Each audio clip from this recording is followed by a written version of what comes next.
back to Hogwarts. Oh, let me go. Oh, I thought.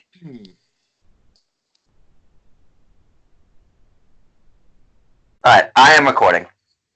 Are you starting out with the big show, by the way? Yes, I will. Okay.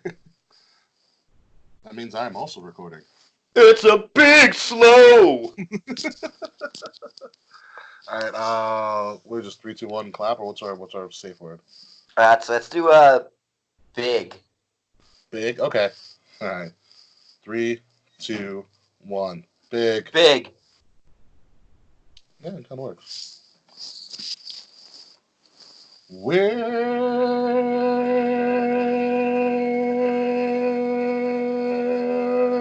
Welcome back, ladies and gentlemen, Turn on.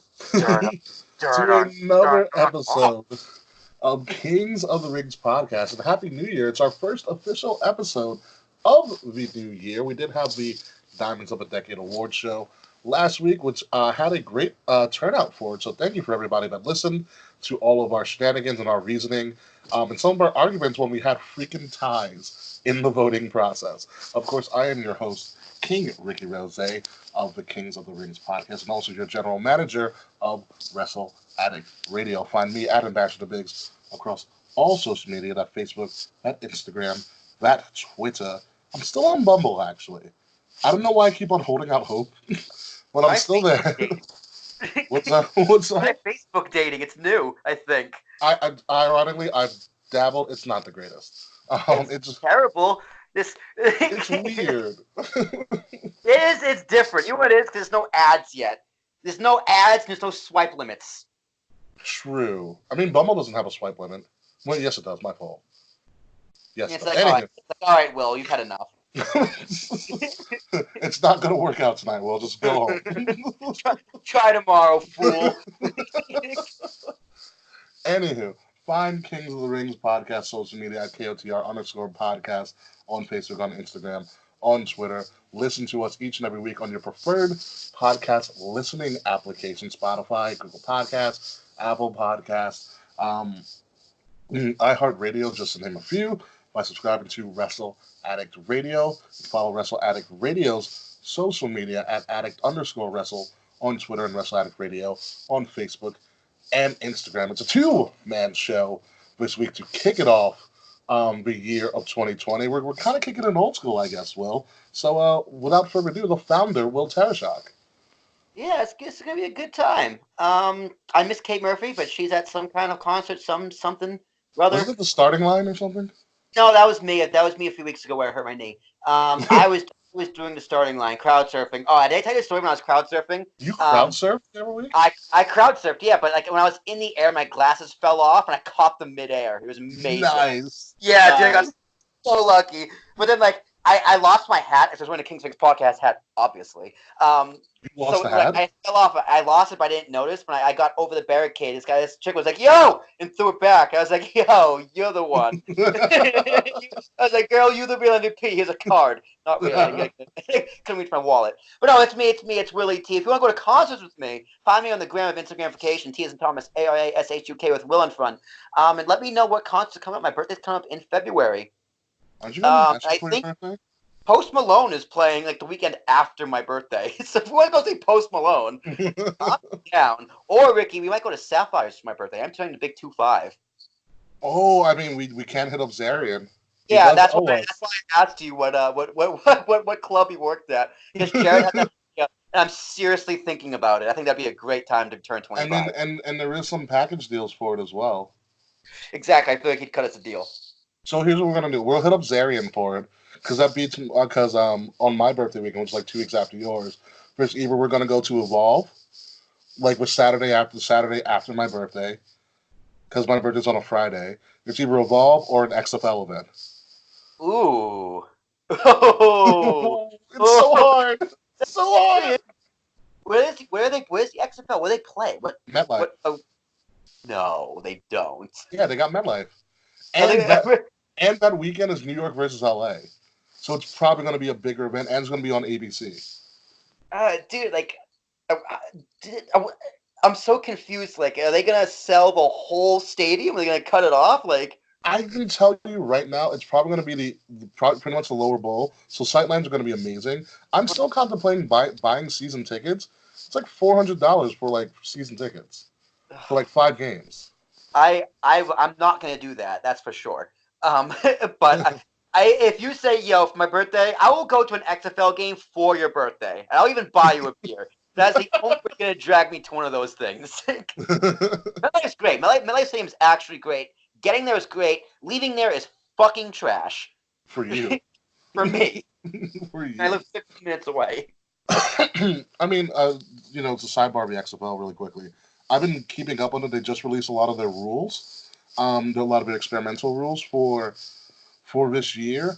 And they are really trying to reinvent the experience from a game perspective, making the game faster, but also from a fan perspective. So that's what intrigued me about being a season ticket holder. Like, if they can make the fan experience of the fans that are in the stadium better in the NFL, which, by the way, isn't really that hard, that would win season tickets for me. Like, also just want to be on the field of an NFL stadium, and if I can get that access, fuck yes. Yeah, I'm gonna say give the XFL a chance. All right, absolutely. You know why? Because the NFL wants it to. NFL wants it to succeed, and that's a big tool. Wait, the NFL wants it to succeed? Yes, now NFL just created their own minor league system. That, and they can finally get Kaepernick off their back. Well, no, not that, but also the NFL can experiment with rules in the XFL without using any of the NFL talent. And okay. They're like, oh, that can work, so we'll just take it and put it in the NFL. Kind of like what they did with the old XFL. Oh my god, dude. I hope this leads to a Vince McMahon Roger Goodell match at WrestleMania. Hair versus hair match. Hair versus hair match. Beat the Mish. But you know it's going to be a hair versus hair match when, like, for some reason there's going to be like a can of oil or something, and so then Roger Goodell like falls out of the ring and like falls into this can of oil. This can of oil just like falls over. Half of Roger Goodell's face is like kind of with like oil on it, and someone lights it on fire, and then it becomes Harvey Dent, like we all know he is. He becomes Two-Face. Yeah, he looks like Harvey Dent. Right? He looks like Harvey Dent. He doesn't like Harvey Dent. Yeah. All you need is that you need the flame. You need somebody to light the flame, literally. Oh God, Ricky, you're a fucking genius. All right, wrestling. What are we talking about first? Well, first, before we go into wrestling, let's go into Wrestle Addict Radio. So, like I mentioned before, in our Diamonds of a Decade award show, but we at Wrestle Addict Radio aren't rebranding; we are retooling, and the retooling process has already begun. If you listened to Wrestle Addict Radio stream this past Monday, I officially introduced our newest member, the Young Lions Perspective, with Mr. Zachary Rosica as the host. He is officially on board as one of our shows, Young YLP, as we will be calling him. I like it. He's a good talent. His podcast. I said this before when we talked about him a few weeks ago. He's a solo show, which as it's impossible to replace Mance. Or absolutely impossible. But his show it's different. It's engaging, and for me personally, some people love one-man podcasts. I am not one of them because I get all monkey mind, and my brain just starts throwing poop everywhere. But his show, it's different. I think it has to be the music he plays under it. It's got to be the background. I do agree with that. It's a great touch that I've kind of wanted to experiment with. We can have some sort of like music in the background of our stuff. I mean, not for us, just for other projects. Sure. Like if I ever did a solo show, I'd probably want to do some music underneath. I don't even like doing solo shows, so maybe I'm not going to do it, but someone might want to do it. I like it. It's a different kind of podcast, definitely worth checking out. He's very strong in his opinions. Yeah, show him some love, man. He's entertaining as fuck. He's entertaining. He's awesome. He's quick-witted. Like I said, let me tell you. And I did say this in my promo of him. He's unapologetically poignant in his opinions, but he's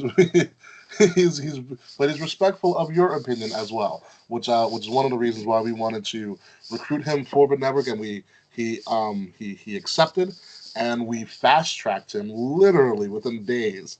we gave him this offer. I was like, all right, by Monday we're going to get you on. And he was like, okay. And by Monday we got him on. So I'm very happy. Is he gonna be every Monday, Ricky? How's his schedule gonna be? I haven't figured that out yet. I mean, the whole goal, if we're gonna, unveil the fourth wall, like, take back a little bit of the kayfabe of Wrestle Addict Radio per se. I want content on all the time. Yeah. I want content on all the time. I want the main show. I want you need to have a main show, like a main 1 hour 45 to an hour and a half show, some shit like that. Yeah, you need to have one flagship for your brand, and then mini shows whenever the hell you want them. And then specials here and there, which we'll do on a monthly basis or so. Mm-hmm. Mm-hmm. So it's literally creating a radio podcast network, literally creating radio in a weird sense of the word. Is he going to have a Patreon exclusive? Is he going to be on the $5 tier? He is going to be having some Patreon exclusives. I don't know exactly what he wants to put on there, but he is going to be putting on Patreon exclusives. I'm coming up with a bunch of Patreon exclusives. Ring Shape is going to be making a comeback under my tutelage, because we have people who need to get in ring shape, myself included. Game Changer, Mance wants to become a wrestler, legitimately. Wants to start training to become a wrestler. Game Changer, I said Mance. Said Game Changer Nate. Mance? Sorry, Game Changer Nate wants to become a wrestler. He wants to actually give it a shot. I was like, okay, Nate, whatever. He made a post about it. And I saw it. I read it. It says his 2020 goals. He must find the love of his life, too, which is adorable. Yeah. Oh, my God. Good luck. I remember when that was my goal in 2010. And here I am. Bumble.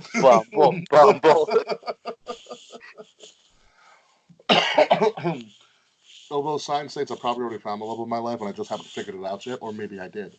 Anyhow. So Ring Shape is coming back. Man. Huh? You won't let God away. We all have one or three. Oh my fucking God.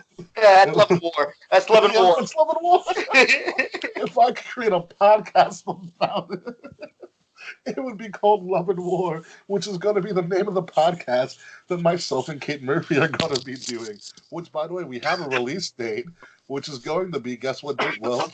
Valentine's Day. My birthday weekend, baby. Yeah.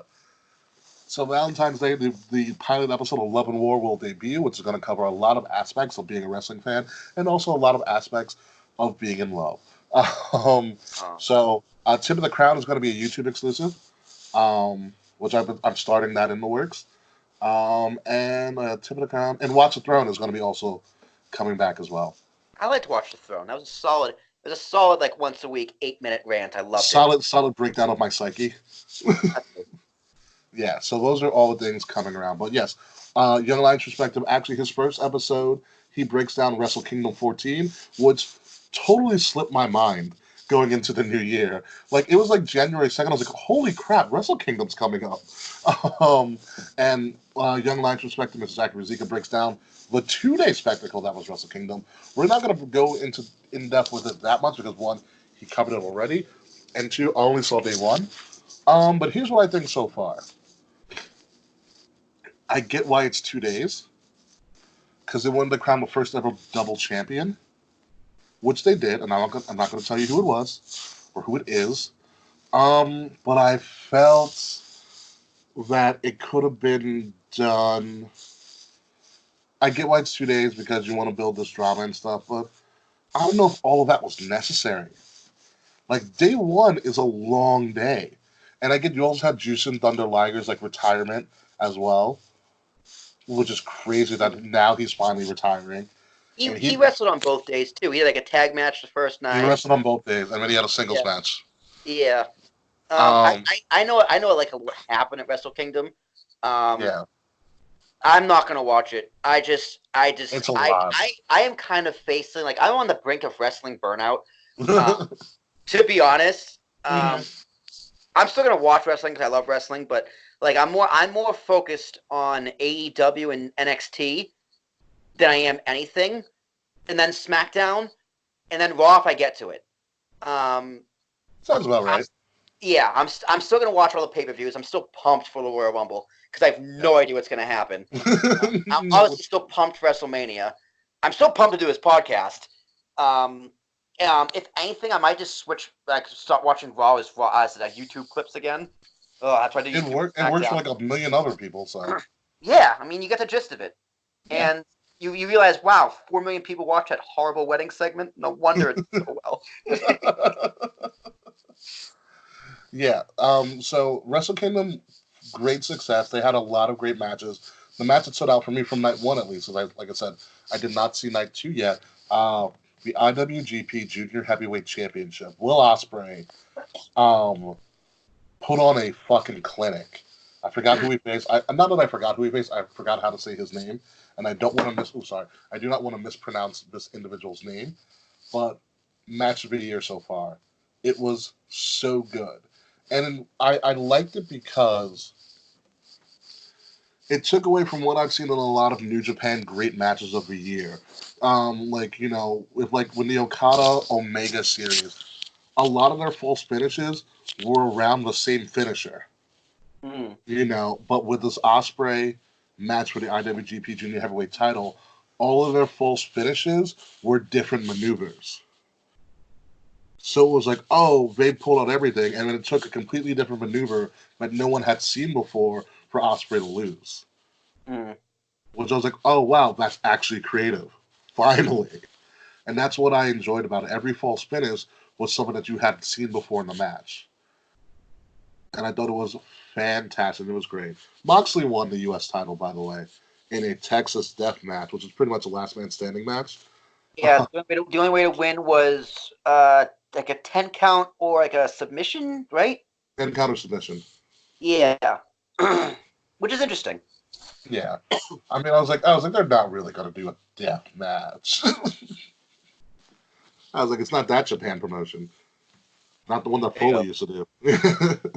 Yeah, his ear is still somewhere. Still somewhere in Japan, yeah. Somewhere over there. It's hanging on someone's wall. Yeah, the ear of Foley. But yeah, check out Wrestle Kingdom when you get a chance. It's always a good show, no matter what you like in wrestling. It's a different type of wrestling than WWE. Everything is supposed to be more realistic and looks like it hurts.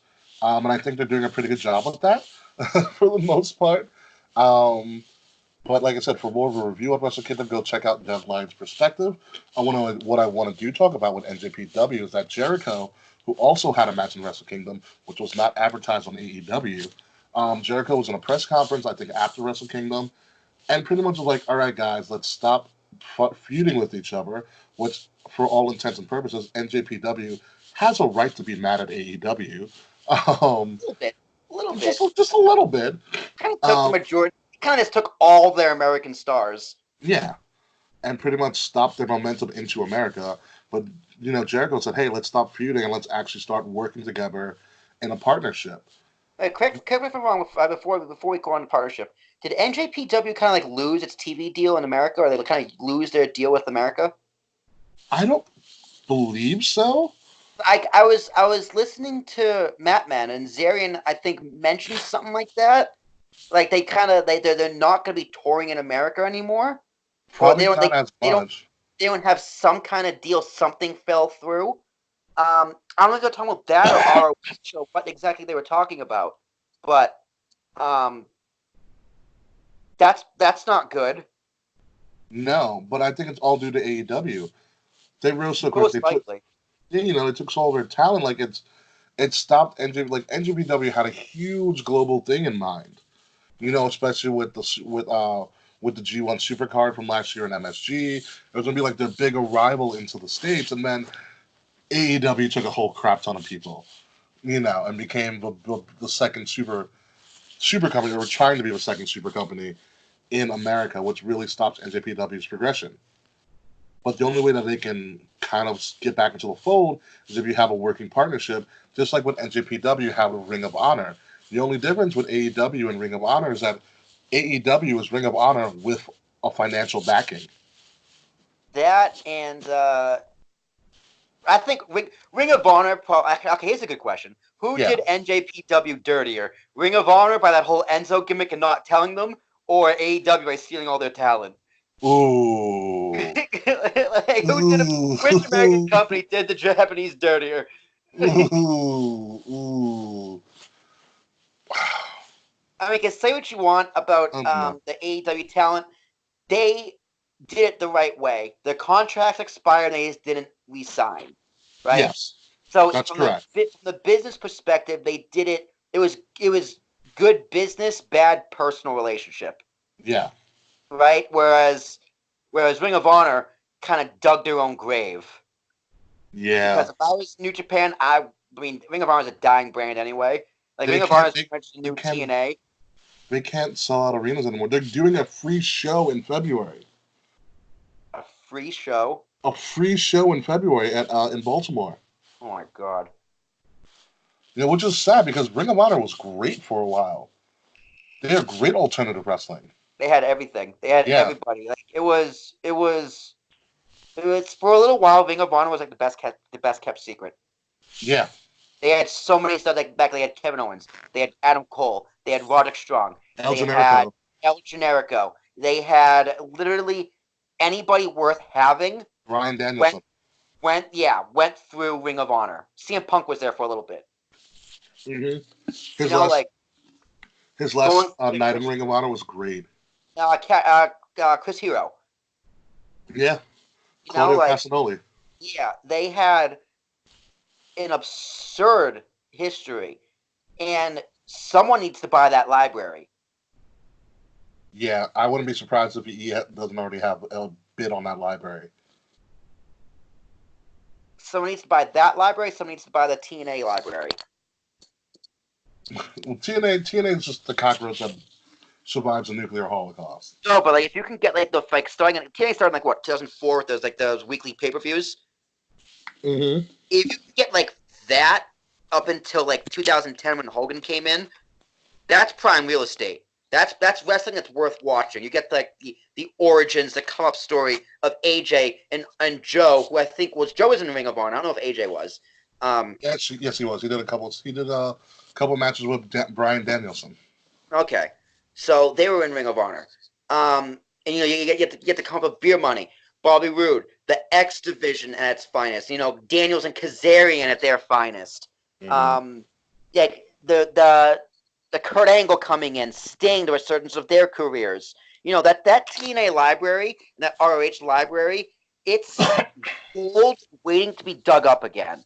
Because if there's one thing that WWE Network taught us, it's that people will go back and watch that old shit over and over and over again. Forever and ever and ever until they fucking die. Yeah, it's like Disney Plus is like, oh wait, this is a great idea. Let's just do it. It's 100 years of shit we have. Pretty much, and I don't know. I feel so bad for Ring of Honor. I really do. I do as well, because it's like it's important for a company like Ring of Honor to be there because of their rich history. Mm-hmm. But then again, should Ring of Honor be saved? I mean, no. If they can't compete, they can't compete. That's capitalism at its finest. Yeah. You know who's going to become a new Ring of Honor? They pretty much have become a new Ring of Honor. It's Evolve. It's Evolve. Except they didn't separate themselves from WWE. They was like, hey, WWE, take us along for the ride. Yeah, let's piggyback you. Let us be your new minor league system. Pretty much. It's like, it's Gabe Sapolsky? Gabe Sapolsky, yes. He saw the writing on the wall. He's like, okay, NXT is it's developmental, but it's not developmental. I have this company that can totally be developmental. And, like people like Ricochet went through there, Gargano went through there, McIntyre went through there. He saw the writing on the wall and was like, you guys are just going there anyway. Hey, Triple H, let's use this as a launching pad. Evolve is 100% the new Ring of Honor. 100%. And Gabe Sapolsky has also been a consultant at Takeovers as well. Like, Mm-hmm. They liked how Gabe Sapolsky produced shows. They liked how he did storylines and stuff. And so it was a perfect partnership for him. Evolve feels like an NXT show, honestly. Absolutely. Like, you go there, like, every match is good. It's surprise after surprise after surprise. And there's not much, like, storytelling per se. There is here and there. But you figure it out. You figure it out, and the matches tell the story. And even if we only go to the ones in Queens, and they do a bunch of other shows, like, they tour, but you don't feel like you miss anything. Not at all. And Queens is one of their bigger sites all the time. Like a lot Yeah. of the footage they use is from Queens. Yeah, La Boom's a great venue for them. Yeah. Absolutely. Fuck, I miss them. We haven't been back there. I haven't been back there since I think early fall. September. September. Yeah, It was my mom's birthday that weekend. yeah. So I'm they're coming back in February, and so I do want to come back, but also see XFL. And I might be doing an Evolve show down in during Mania Hmm. as well. But we shall see with that. Um, But anyway, back to the NJPW AEW partnership. that could be a scary partnership if done the right way. That's the big question if done the right way, because that I think it's muddy waters for Yeah. what I talked about to death. What happens when someone gets injured? Yeah. It's not if, it's when. When? Yeah. Especially how these guys wrestle. Like, people in WWE get hurt all the time, and they wrestle safe, quote unquote. Yeah. Yeah. They also wrestle a lot more. So like, how would you do a partnership like this? Would they have to become a super brand? Yeah, do they merge, or Like are they separate and equal?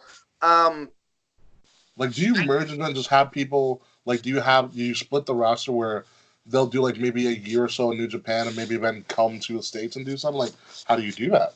Like, how do you blend storylines? Like, how do you mix and match? Um, Maybe you kind of give them like how WWE does their legend status, or like get a Brock contract. Like the big names do crossover for like if because AEW doesn't really have their WrestleMania product yet, like their No, biggest pay per view of the year. So maybe like a few months, or like during Wrestle Kingdom time, you see Jericho and Omega and Moxley in programs in New Japan, and they cross promote. But that's different because on opposite sides of the world. Like, how could you?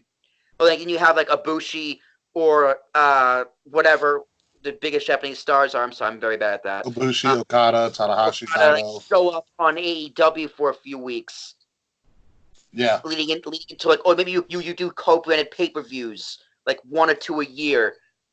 There's ways you can do it, but wrestling, it's a very tough to do it. I think in wrestling in particular. yeah. It really is. It's especially difficult because they're on different sides of the world. That and it's just too much of a liability. Like, Yeah, and you're also presenting two different ways of wrestling. Like AEW, you see how they, and AEW is trying to be like an NJPW style, but like an Americanized style. But NJPW is completely a different way of doing things mm-hmm, and strike, and their crowds are going to react differently. So mm-hmm. how do you like pander to both crowds? Yeah, wrestling's the kind of thing where exclusivity is kind of key. Yeah. So I don't know, if they can make it work, I'm interested to see how they make it work. It's a matter of how they do it. And I mean, and from what I've seen, a lot of AEW's wrestlers are still doing independent work. Like Chris Stapps is still doing work. Orange Cassidy's still doing work on the Indies.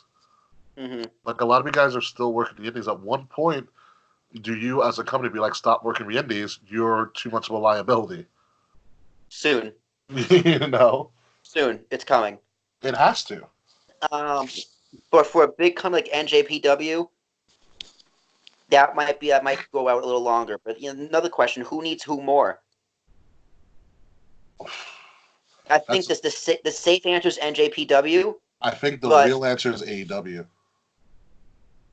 it might be. I mean, if AEW seriously wants to compete with WWE, by WWE I mean NXT, you got to bring over some heavy hitters. And the only And thing that's really left is those stars from Japan, and you're not going to get them exclusively. You're not. You're not going to. the whole thing, the thing about it is, WWE's been taking the Japan stars for years now. Mm-hmm. Asuka, Kairi Sane, Io Shirai, Kushida, the newest one. Shinsuke Nakamura. Kenta, Anybody Kenta, who Nakamura, unfortunately was injured. I said Nakamura. But yeah, Tozawa. Kenta Tozawa. Kenta, who should have had a fantastic run, was injury prone. There's nothing you can do about it. Yeah. You know, he was supposed to be a huge star. Yeah. You know, he just too many injuries. And they've been doing pretty well with a lot of them for the most part. So I think AEW needs it more. I mean, AEW has a couple of Japanese talent, but it's not like these massive names. Like when Asuka came over, it was a huge deal. When Shinsuke came over, that was like the steal of the century. Yeah. That was like that was arguably more surprising than AJ. Yeah. Because that was just like, oh, that like AJ was like, yeah, this is never gonna happen, but what if? Nakamura was like not even a what if. Nakamura was just like, yeah, no, never. Like a pipe dream, yeah. Yeah. And then just stole him. I still remember that promo on NXT. Yep. When he was in like an alleyway and his hair was all messed up and he turned around and the place lost it. Went fucking banana. Yeah. So I think AEW needs it more. Like if AEW can be like, oh, WWE can't get Okada, but we can. That levels the playing field a little bit more.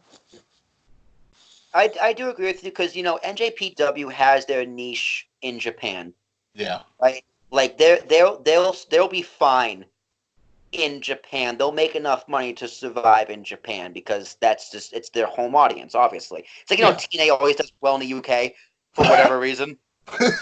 This is the biggest question mark in all of wrestling. It's like it's a safe market. So NJPW will be fine, whereas AEW is going up against a bigger task, which is competing with NXT. So that's a good point. I think AEW might need their stars more than New Japan does. Yeah. But if New Japan wants to expand further, they can't do it alone. That's absolutely correct. And if it works for AEW, it's going to work for New Japan. I feel like. Mm-hmm. But if it works for New Japan, it may not work for AEW. Mm-hmm. But I feel like it needs to work for AEW first, so that AEW can now just kind of open up the gates for New Japan. Yeah. It's also hard, the partnership like this. We've seen partnerships in wrestling before, like WWF and ECW. It wasn't as public. It was just like the worst kept secret in wrestling. Well, secrets this week. We can sing a theme of secrets. Yeah. But AEW and New Japan can be seen as equals. Yes. And then egos are going to get in the way, and it's just it's good business, but that could potentially lead to bad business. Yeah, it's gotta be worked out real well with the powers that be. Something's got to give. Someone's got to cave, and who's going to cave? I'm going to give you a hint. Probably not the Japanese. Not good at that. Yeah, no, not at all. They are not happy with caving in on anything. But we are going to take a little bit of a dive and a little bit of a break, real quick. And when we come back, we're going to talk about finally the build to the Royal Rumble, some surprising returns, and the reveal of the number one entry into the Men's Royal Rumble, and that wedding is still happening, or happened, or who the hell knows what's going on with Lana, Ruru, Lashley, and Liv Morgan's back, kinda. Yeah, so much for being Sister Abigail. Oh my god! I know all that and more when we come back. She's also overly tan too. It was weird. She somehow made like a suit into a bra, and I was really confused when she came back last week. Yeah, it was cute. I liked it. I was like, you're wearing a suit, but like you're missing a piece. It's like you're wearing 4/5 of a suit. I like keep it. I like it. Yeah, it's weird. I bet Lana leaves Lashley and gets with Liv Morgan. They become the first openly gay couple. I just literally wanted Lashley to pull a Tommy Dreamer. He's like, I'll take both of them. And they do it. You know what you do? You have Lana and Liv be the first like potentially openly gay couple, and then you do the billion Chuck marriage thing again. On Bishop. Wait. We're not gay or anything. We're not gay. Too funny. That would be really. You look so good to me. That's such a bad theme. Oh, I miss Billy and Chuck. Chuck Palumbo and Billy Gunn. Mm-hmm. What? Billy Oh, and actually, Chuck. I meant to mention this when we mentioned Evolve. Drew had his whole one of the things he mentioned Drew. McIntyre in his documentary. There's a little break it down thing. Is when he Mm-hmm. won the World Championship. You're gonna hear a lot about Evolve the more talent they get. You know, that's they should. Evolve deserves more credit. Oh my god, if you look at their just alumni base, it's ridiculous. And him and Evolve was the reason that he started becoming a big name again for WWE. Because it started building him back up.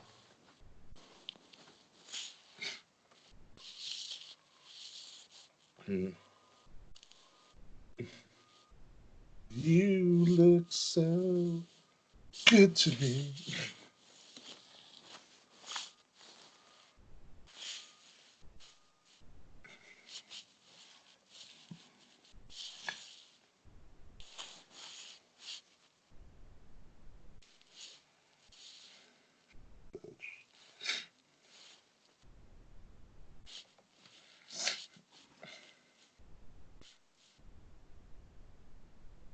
Hmm.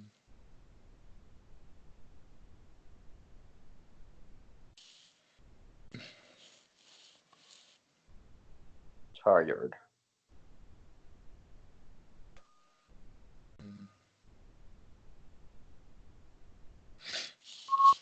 Yeah, you guys start thinking, have you told your mom about SummerSlam yet? Nope. Are you gonna do it But anytime soon? I got 8 months. Because tickets are gonna go on sale soon. That's right.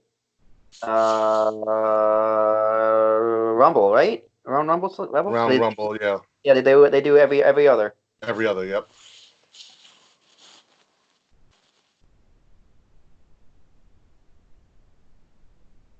Hopefully by that time, actually, I might have money to throw you for that.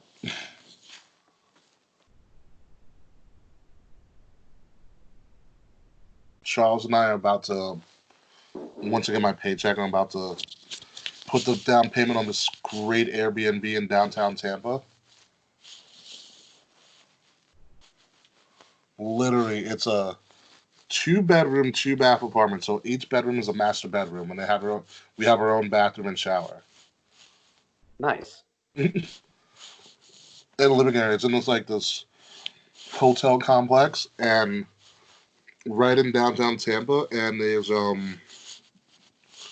apparently they use like a free trolley system, and we're a block away from one of the trolley stops.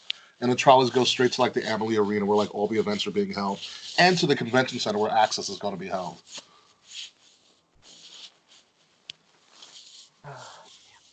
Yeah, it's going to be freaking great. Taking a free trolley everywhere. And the trolley goes downtown to where all the bars and stuff are at. Apparently, there's a bar, or there's an area of Tampa that's called the Bourbon Street of Tampa. Interesting. I was like, don't tempt me with a good time. I'm curious to what that's like. I just picture a lot of hookers. Maybe. Have you ever seen Wild Things? Wild thing. You make my heart sing. Not that Wild Thing. But we'll see. Who came out to Wild Thing? Which pitcher? Rick Vaughn. No, the pitcher for the Phillies. Oh, like an actual person came out to it. Yeah, the closer. Wasn't Oh, Wild Thing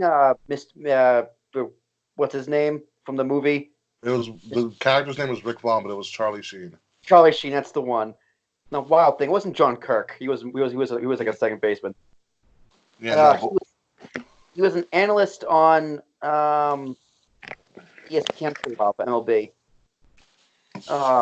Hey Google, what MLB pitcher was nicknamed Wild Thing? Mitchell Stephen Williams. According to Wikipedia, Mitchell Stephen Williams, nicknamed Wild Thing, is a former relief pitcher in Major League Baseball who played for 6 teams from 1986 to 1997. I guess so. Doesn't sound familiar. But I know she's right, but it doesn't sound familiar.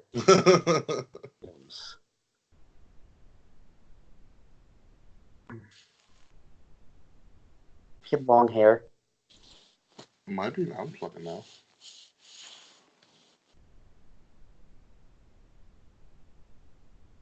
All right, you ready? Yeah, I'm just looking at pictures of Wild Thing. That. 3, 2, 1, big. And welcome back, ladies and gentlemen. Kings and Ricks podcast live exclusively here on Wrestle Addict Radio. And ladies and gentlemen, it is January, finally, 2020, a new year, new beginnings. And also that means it's Royal Rumble season, which means the level of unpredictability in wrestling, especially in WWE, is at an all-time high. We don't know who's coming back. We don't know who's doing what. We don't even know who's going to main event WrestleMania at this point. Because honestly, we have been given no clues whatsoever at all. What we do know is that the Usos came back. Hey, and Sheamus. And John Morrison. And John Morrison. All the SmackDown. Really interesting stuff. The Usos came back because they're about to do the dog food scene again with Roman. I mean, the Usos came back, a skinnier looking Usos, still super kicking like madmen. And I was happy to see them back because the SmackDown tag division kind of needs it, and it also gives us a chance to have potentially finally Roman and Jimmy and Jay acknowledge the whole Bloodline faction that we kind of know has been happening for this entire time. Been rumbling and bumbling for a bit. Yeah, pretty much. We also could potentially see New Day versus Usos again, which would be a great program leading into WrestleMania season. But I'm happy to see them back. And I'm happy to see them on SmackDown. So I'm just getting my phone charger. It's I'm just happy they haven't been arrested. Yet. Yet. Yeah, there's still time. Oh, that's always the key word when it comes to the Usos. Yeah, they're tag team of a decade. Well, it's time for them to come back too, right? Like, we named them tag team of a decade. Now they make their return. Very good. But I think it was good that they gave them time off, and I think it's good with these rosters that these people do get the time off. Especially when you have legal issues like the Usos do from time to time. Yes, let them go away for a little bit. Let people forget. Except the internet never forgets anything these days. But let them forget. Bring them back, and they good. Pretty much. So I'm interested to see what happens on SmackDown this week with the Usos. Who else returned? Miz and Morrison. Well, Morrison came back. He looks old, dude. I don't remember you looking this old. He's been around the Indies for a while. But it was ironic that the first locker room you see him outside of is the Miz's. And we know that Morrison and Miz are really good friends outside of the wrestling world. And they were a tag team for a while, wasn't that correct? Yeah, Miz and Morrison, man. They were, when I first started watching wrestling, they were on ECW as a tag team. Literally, it's called Miz and Morrison. They had the dirt sheets on their their WWE.com series. Mm. And they pretty much just, they were the dirt sheets. Just, it was their version. Yeah. It's like their zine. I'm bringing that back. It was pretty much their zine just online. Yeah. What's interesting about the Miz and Morrison is where do you put Morrison in this whole thing? Because for the most part, the Miz is still engulfed in this Daniel Bryan Bray Wyatt thing. Even though Daniel, we're getting heelish Miz again finally. Maybe I mean the Daniel Bryan and Miz dynamic is something that is always interchanging, and I think it's fantastic. It's one of the better played things that has happened throughout wrestling in the past maybe 10 years. And I like this idea that Bray Wyatt fights someone, and then their character changes. They turn one way or the other. It's an interesting dynamic that, one, we've never seen before in wrestling, and two, is impossible to keep up forever. Yeah. It's a shame. It's a weird state of affairs in WWE because you never see the Universal Champion, you never see the World Heavyweight Champion. It's just a bunch of these guys flailing around being like, what are we actually fighting for? What are we doing? that is a good point. Like if you miss a Raw and SmackDown, it really doesn't feel like you're missing that much. You're There's the missing top guys in there right now. But it's like, what are these guys really fighting for? And hopefully that'll all be ironed out in the Royal Rumble. I hope. But even that's kind of getting muddied. But we'll get there in a moment. But still, let's stay on SmackDown. With that, we do have Lacey Evans is a face. It works, and Dana Brooke is getting TV time to show off her skills. She can hit a swanton bomb.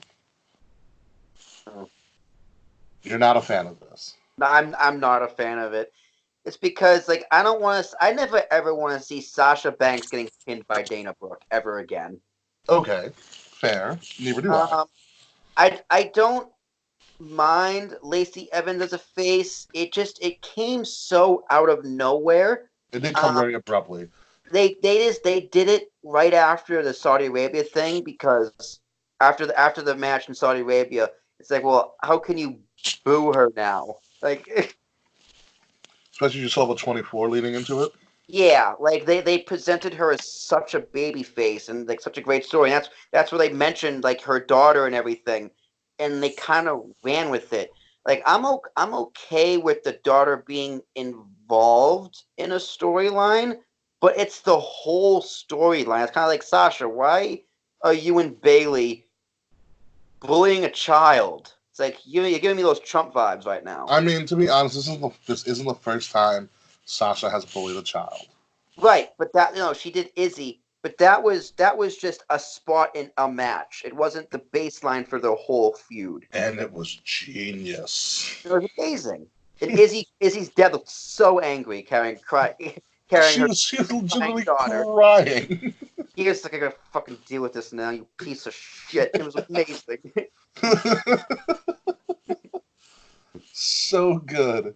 So good. Oh, I gotta watch that match again. That was now one of the best heel moments I've ever seen. Like Lacey Evans she's not a bad face. Like she can carry her own as a face. She's a better heel. She's a way better heel. But I am buying it as a face. It's the story's just fallen flat for me. It's just what? We're about to go to World War III. We're gonna need somebody to lead the charge. And we're gonna need that all-American hero, and Lacey Evans is legitimately an all-American hero. So it's not far from what she actually is in real life. So it'll be really funny, because WCW had a pay-per-view called World War III, right? Mm-hmm. I remember World War III. That's when they had the 3 rings. That was the War Games. Yeah. Let's assume that WWE owns the rights to World War III. Now, what if World War III actually happens, and Vince McMahon sues the world?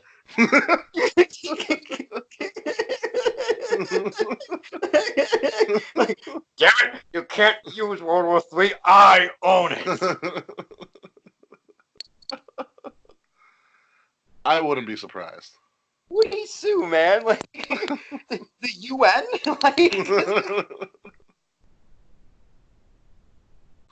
I don't know. I wouldn't put it past Vince. I don't know. You have to call it the Great War 3? Like, what would we call it? The Third War of the Worlds? The Third War.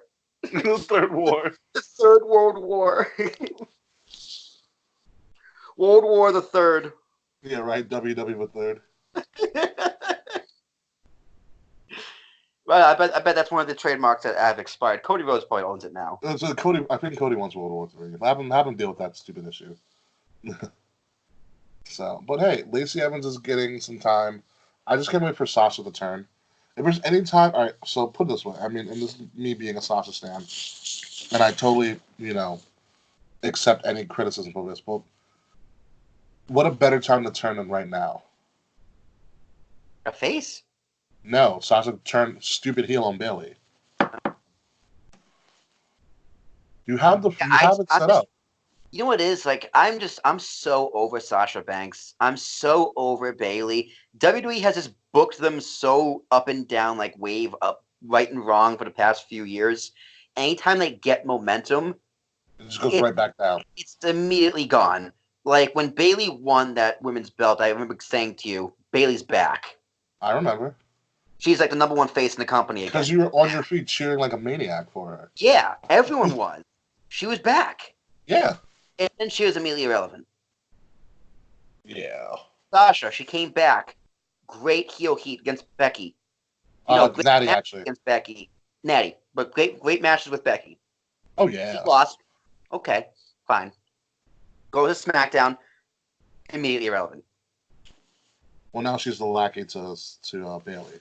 Exactly. It's like I think I'm more disinterested in Sasha and Bailey than I am in Lacey Evans as a face, and I never give a shit about Dana Brooke. I'm never going to either. That's probably unfair to her, but I'm just not. It's very unfair to her. This is also one of my reasonings for what's up. Go ahead. No, you can go ahead. You can go ahead. I'm just gonna say I don't mind that Dana Brooke's getting TV time. She deserves a chance, but I just think she's garbage. I think this is more of a reason why doing the tag titles was the stupidest thing in the world. The women needed a mid-card title to fight for. Because now you have these tag team titles that kind of just float around wherever the fuck they want to go. Which is fine because Kairi Sane and Asuka are the perfect people to do it because they're fucking hysterical. But to build up all these other women, you need another singles title. And we just don't have it.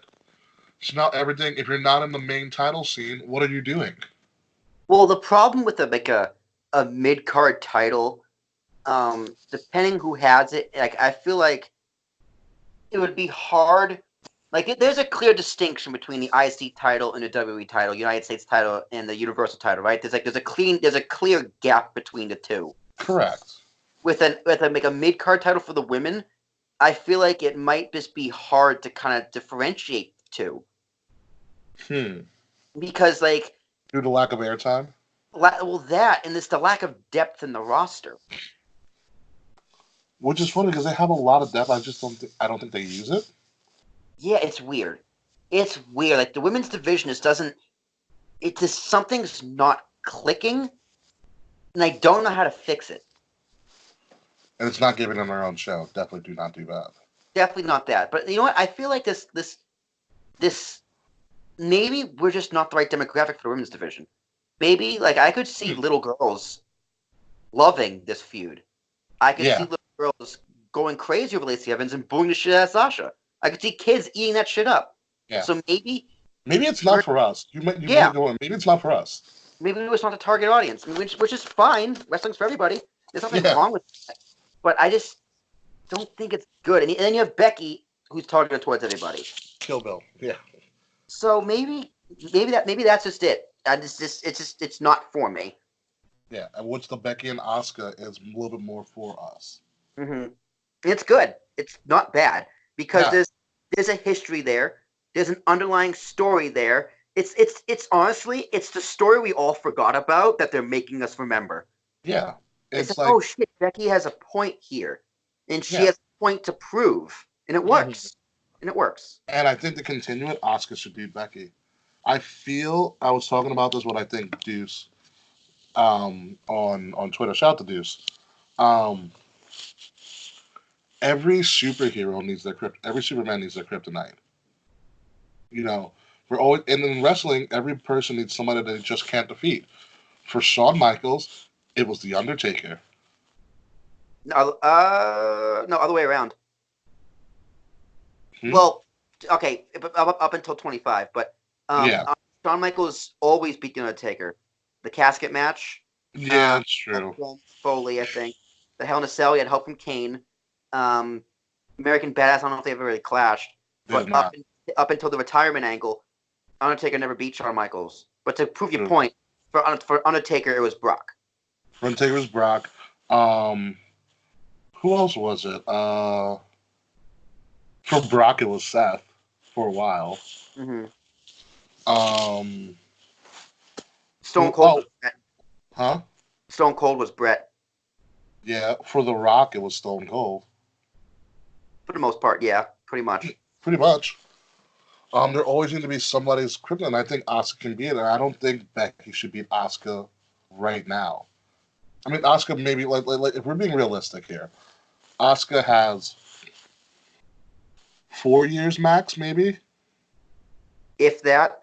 If that. She's getting up there. Yeah, you can run this for a little bit longer.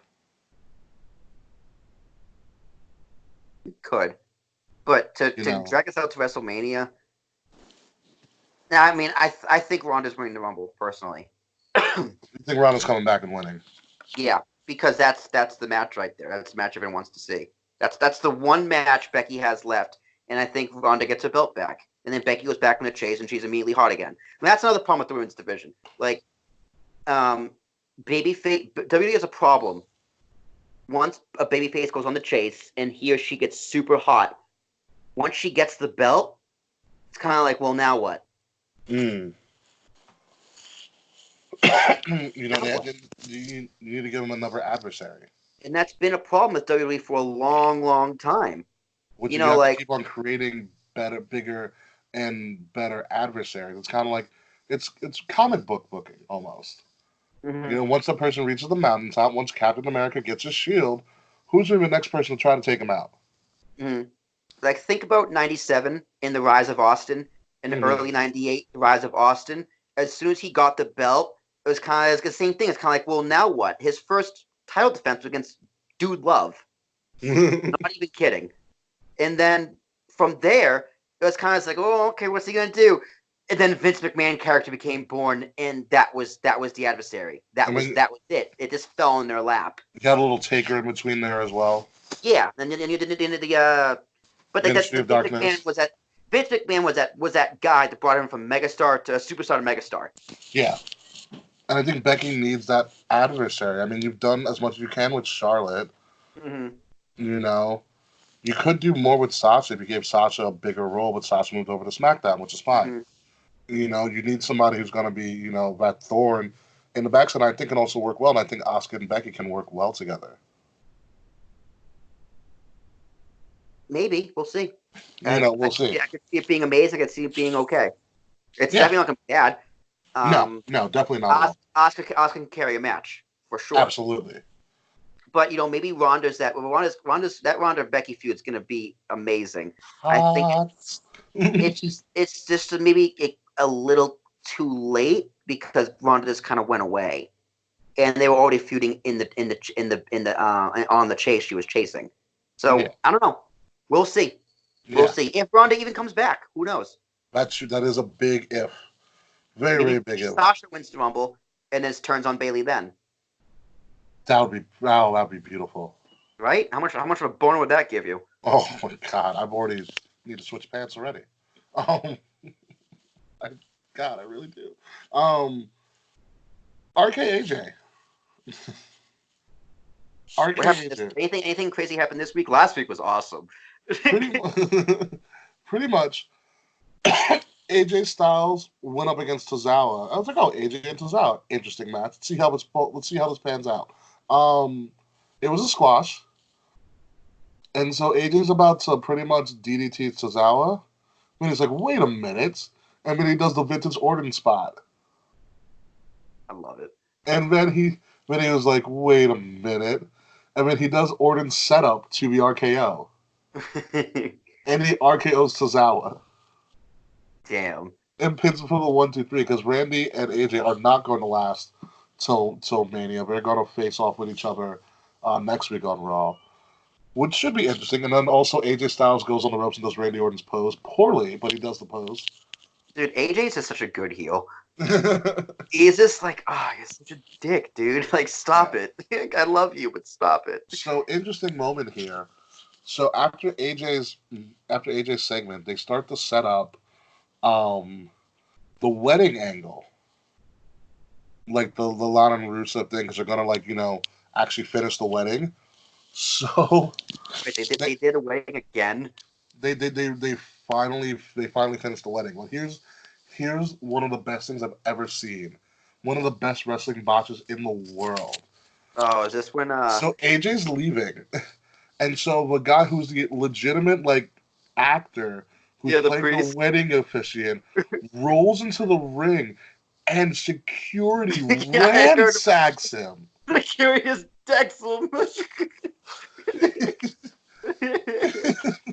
What do you think Vince's reaction was? Get him! Get him! Get him! And it's blatantly on camera. Dude, it's like on camera? Yeah. That's amazing. You know, it's like when Gronk was at the barricade and that woman just ran off and let him go.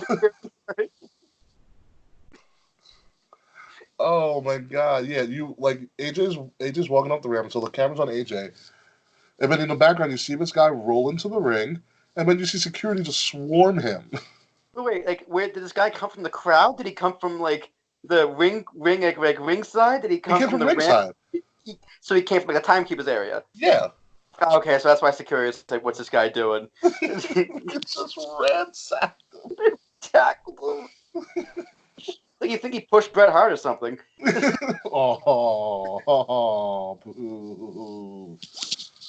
Oh man, yeah.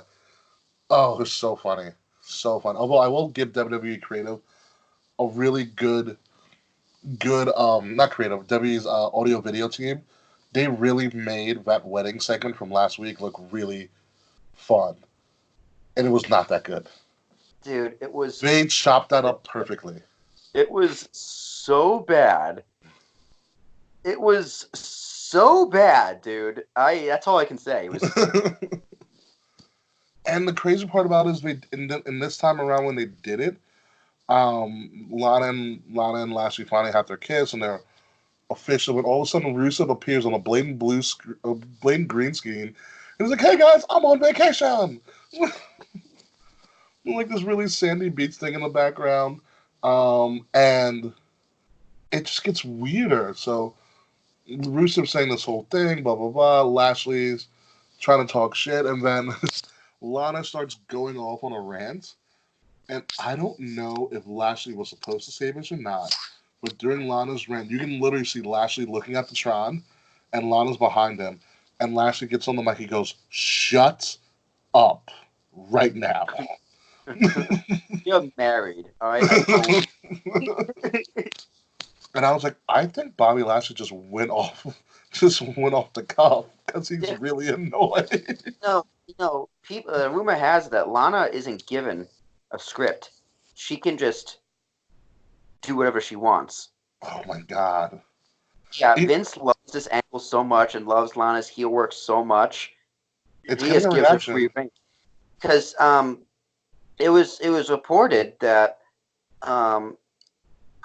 matches got time cut cut from the show. No, but a few weeks ago because Lana's promo went too long. Jesus. Because she has talked and talked and talked. And Vince loves it. Vince needs to get over blondes. Although this wedding segment, because also Triple H and Vince McMahon weren't at Raw last week. Really? His wedding angle. So this was all Paul Heyman. In this wedding, Paul Heyman's fingerprints all over it.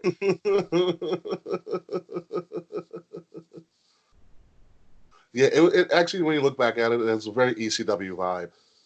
It's textbook Paul Heyman. Just mix, just separate, replace Liv Morgan with Francine from back in the day. Yeah, it wasn't good, dude. It wasn't good, but it gets the crazy viewership on YouTube. It's the train wreck that everybody loves to see, but hates to admit.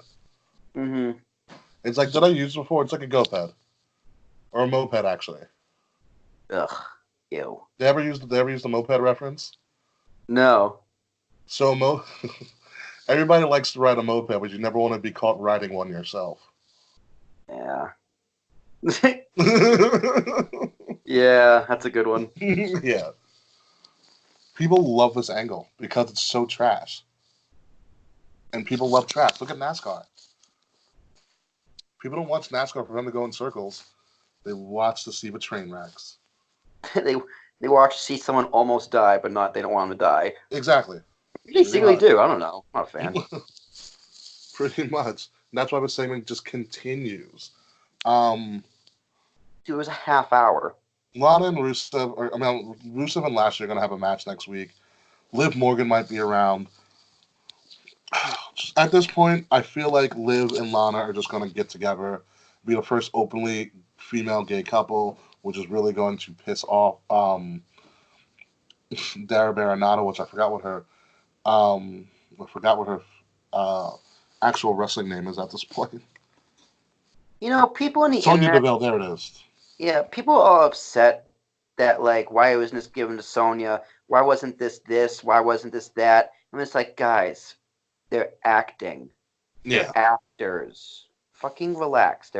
It's not real. They're actors. It would have been nice to give it to Sonya, but Sonya's not going to be respectful. Like, she's like, no, I'm legitimately, like, gay. Like, I'm not going to do this dumb angle. I feel like it's almost more disrespectful to give it to Sonya. Yeah, it's probably... like, hey, you're gay. Do you want to be this gay person on TV? What? No. Like, I'm gay in real life. Yeah, like, I don't need a... Yeah, I don't... Yeah. And I hope Sonya gets more TV time. They might be breaking up her and Mandy Rose, which is what it is. And then there's this weird... But before we get into the Brock stuff, there's the weird Mandy Rose and Otis relationship that's going on SmackDown. Hey, Mandy. Hey, Mandy. My mom, I didn't see it, but my mom did. I'm dead. Come on, Otis, you gotta get ready for a big match. It's weird, but it's weird. Well, hey, if Otis can do it for the big men out there, go Otis. Yeah, man. It's a thing. It happens. Yeah. Hey, I'll look at King of Queens. No way Kevin James should have got a wife that hot. Not a goddamn chance. No chance in hell. Speaking of no chance in hell, there's going to be no chance in hell in which any wrestler is going to leave the Royal Rumble this year, except Brock Lesnar with the WWE Heavyweight title, because Brock, in his infinite Paul Heyman wisdom, said, you know what? I faced everybody. I don't really have a credible opponent, but everybody wants to fantasy book me against anybody and everybody in WWE. So you know what? I'll just enter myself number 1 in the Royal Rumble so you can have all the fantasy matchups you want. Who's number 2? No one knows yet. Heath Slater. I'm just one man. Dude, that's honestly, like, that's the first thing I thought of. I'm like, who's going to be number 2? That poor guy. He's going to get murdered. I would love it to be Heath Slater. I would start crying laughing. Or Chad Gable. Shorty G. Sami Zayn. I'm just one man. I mean, it's interesting. Brock's title isn't on the line yet for this Royal Rumble. He is just entering the Rumble at number 1. And I thought about it, I was like, you clever son of a bitch. You found a way to keep your title until Mania again. He's not defending at Chamber. No, of course not. No. It's weird. It's sickening how WWE always finds a way to keep the title on Brock going in and out of Big Fours. It's because he makes the most money. That's it's because he makes money. Yeah. Is it advertising? No. It's just sickening how creative they've gotten doing it. Well, Brock, I really have nothing for you that makes any sort of logical sense. You want to just be in the Rumble? Fuck yeah. That's probably his response, too. Brock, you haven't been in the Rumble in, what, 10 years? You want to go at it again? He was in a few years ago when Goldberg eliminated him. Yeah, but still, that was eons ago in wrestling years. Yeah, I guess. But he was like, I can see this Rumble being really different. Like, if Brock's number 1, it's simply Brock versus anybody who comes out. Brock's going to eliminate a couple of people, like 4 or 5 people, and it's going to be always one-on-one matchups for a while until someone big comes out. You know what might have to happen at WrestleMania? You might need a multi-man match, like a triple threat at WrestleMania. So Brock doesn't actually lose. Maybe, but, like, you need... Because what one-on-one matchups are left for Brock Lesnar? Drew McIntyre. He was a heel. He's actually more of a face now. He's really weird. He beat up No Way Jose's Conga Line again. Good. So he's a heel. Do we find out what's in Eric Rowan's birdcage? No, but we do know there's blood involved. That's weird. So it happened. He's going backstage, and Mojo Rawley's like, dude, respectfully speaking, can I see what's in there? Please. He's like, you can't tell anybody. He's like, dude, I just want to see. Mojo looks and he goes, dude, you sick fuck. He didn't call him a sick fuck. But he was like, what the hell, man? You're weird. And then Eric Rowan goes off to face a jobber who looks like he's like, has an 8 a.m. earth science class in the morning.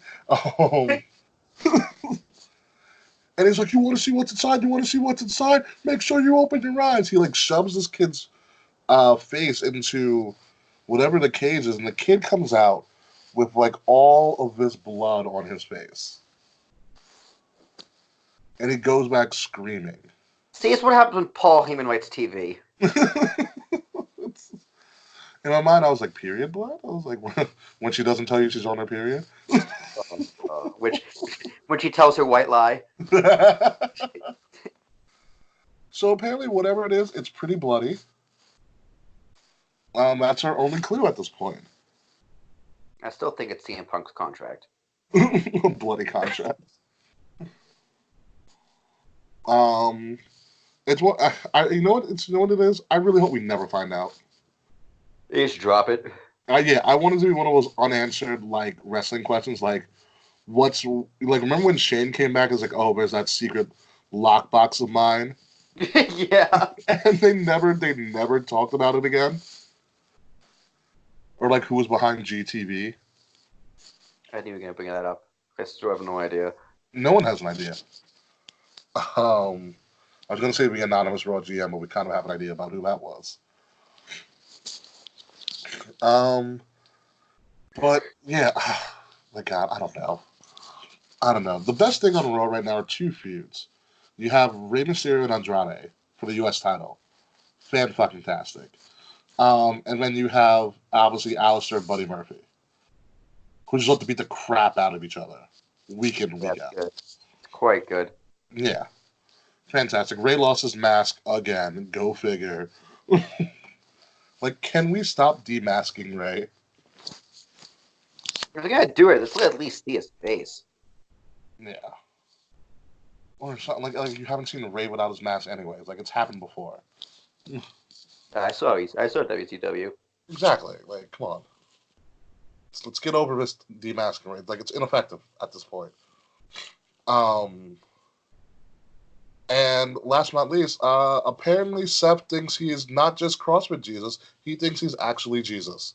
Because Seth is now calling himself the Monday Night Messiah and the savior of Monday Night Raw, which if you look at the ratings, you're doing a bad job. You're doing a really bad job. I get what they're doing with Seth. I'm just not buying it. Yeah, I'm not a huge fan either. Like, it's Seth turning is not making me want to watch Raw. Like, Raw is just so skippable.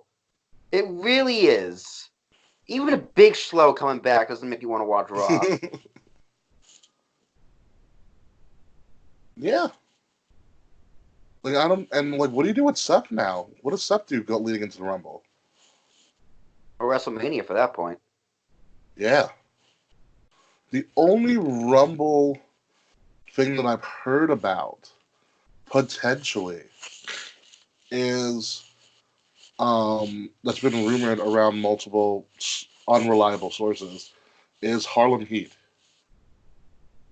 making a return to face the tag team titles. I think the Raw Tag Champs. Ew, I don't want to see that at all. Can you dig it, sucker? Yes, I can. If I can see another spin of Rudy, yes. Nah. It's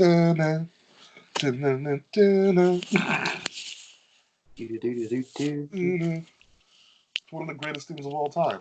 Yes, sucker, I can dig it. Next. What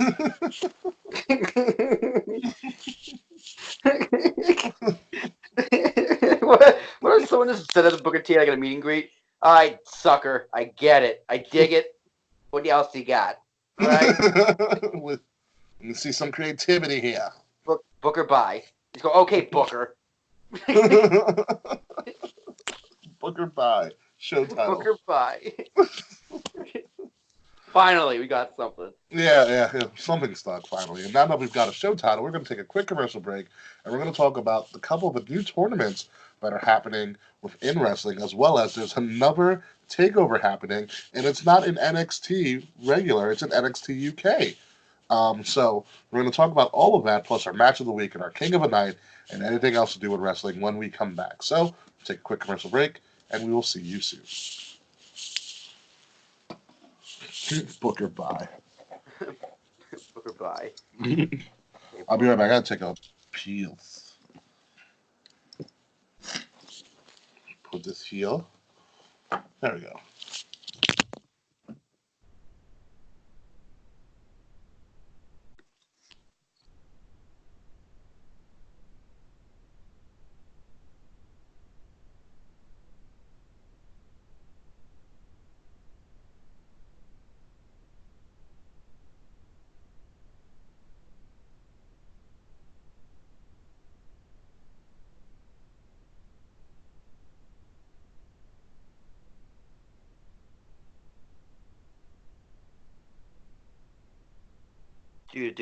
Do.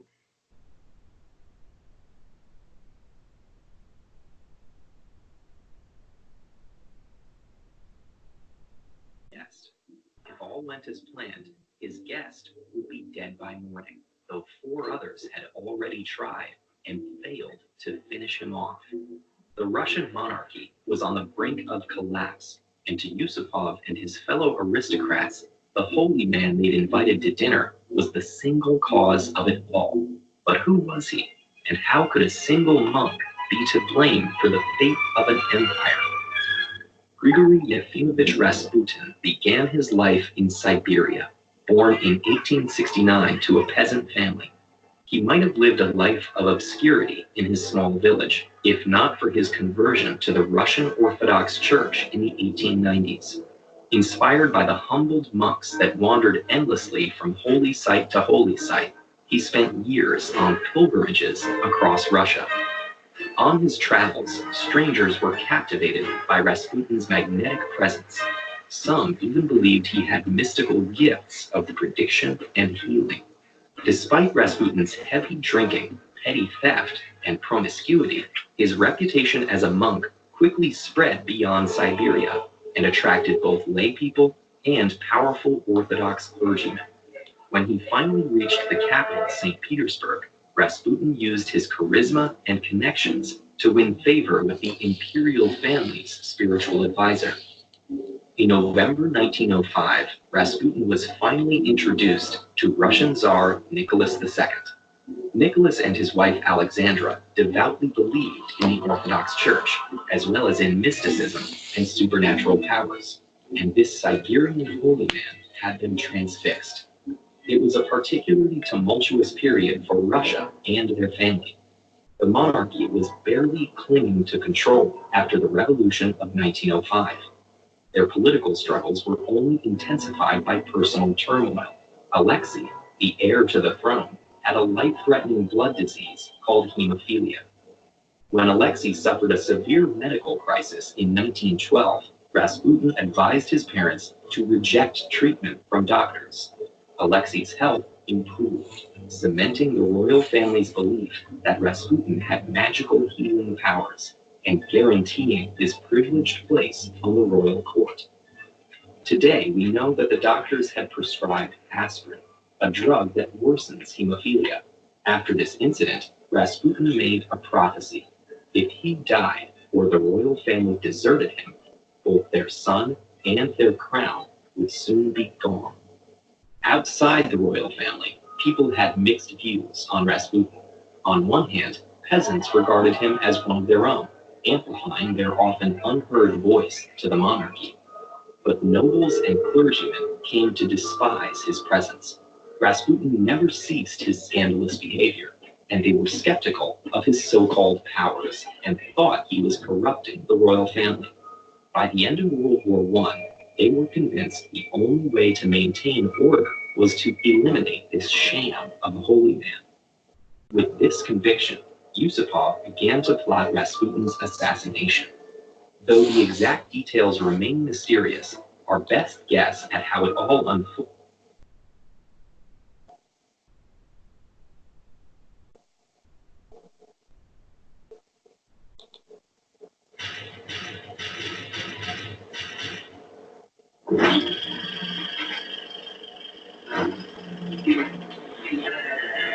Deep from the heart of a grindhouse theater, one filmmaker will rise from video store clerk to the guy video store clerks worship and answer the question, what were the love child of the 90s, the 70s, comic books, kung fu movies, and cocaine look like? This. Why the need for so much gruesome, graphic violence? Why not let us imagine? Because it's so much fun, Jam! Every Quentin Tarantino movie. Enter a world of classic cinema and attention deficit disorder, where the smoke is heavy, the voices are gravelly. Pretty sneaky. I'm not sure. My way or the highway, where I always respected his resolve. I'm hungry. Let's get a taco. Come on, man. Let's go get a steak. We'll be serving white cake. Big plate of blueberry pancakes. Tamales. Bacon tastes good. Pork chops taste good. This is a tasty burger.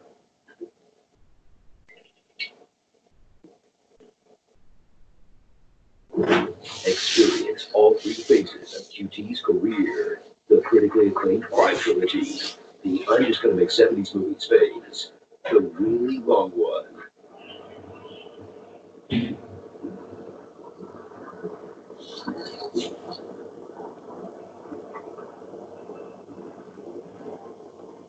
And revisionist history revenge flicks. And I hope you liked them all, because he's only one movie away from retirement. Oh crap, really? Right. Let's see. Kathy Kill Bills is one movie. Death Row Mr. Short got one. Jackie Brown is an adaptation, so let's just act that one too. There we go. He's only 4 movies away from retirement. Phew. Read a Tarantino main character. They're probably involved in a life of crime. And they're definitely up to date on whatever dated pop culture references are rolling around in his head. You know, like Kane and Kung Fu. Silly rabbit. Tricks serving kids. Like a virgin. Valley of the Dolls. You remember Fantastic Four? The Dylan Phonics. Charlie Brown, the Bellboy, with Jerry Lewis. Mannix, the man from Uncle, Black Man and Robin. Ping, pow. Do you know any of these shows that people I'm talking about? When they suffer a horrible injustice, they'll put on a cool outfit, drive around talking. Do you know what they call a quarter pounder with cheese? Drive around listening to music. And drive around talking while listening to music. Yep. I'm back. Alright, cool. You'll be pretty willing. That turned poopy really quickly.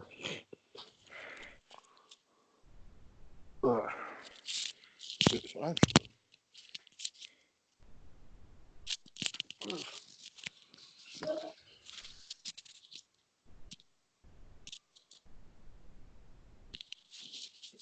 Ready? Yeah, 1 second. Let me just get back to. Yep. What do we name the show again? Booker Bye? Booker bye. All right. 3, 2, 1, big. Ladies and gentlemen, welcome back again to WrestleAddict Radio, exclusively WrestleAddict Radio. This is Kings of the Rings podcast. And I'm your host, King Rickie Rose, and I totally know what I'm doing right about now. So we're getting close to the close of the show, but there are some things that are going on in the world of NXT specifically. But Dusty Classic is about to start up, the infamous tag team tournament. That should really help the NXT tag team division, because AEW's tag division is pretty good. And it's also which I also find ironic, but it is also named after Cody Rhodes' father, the great Dusty Rhodes. And now Cody Rhodes has to compete against this each and every year. Irony? Just a Nah, tad?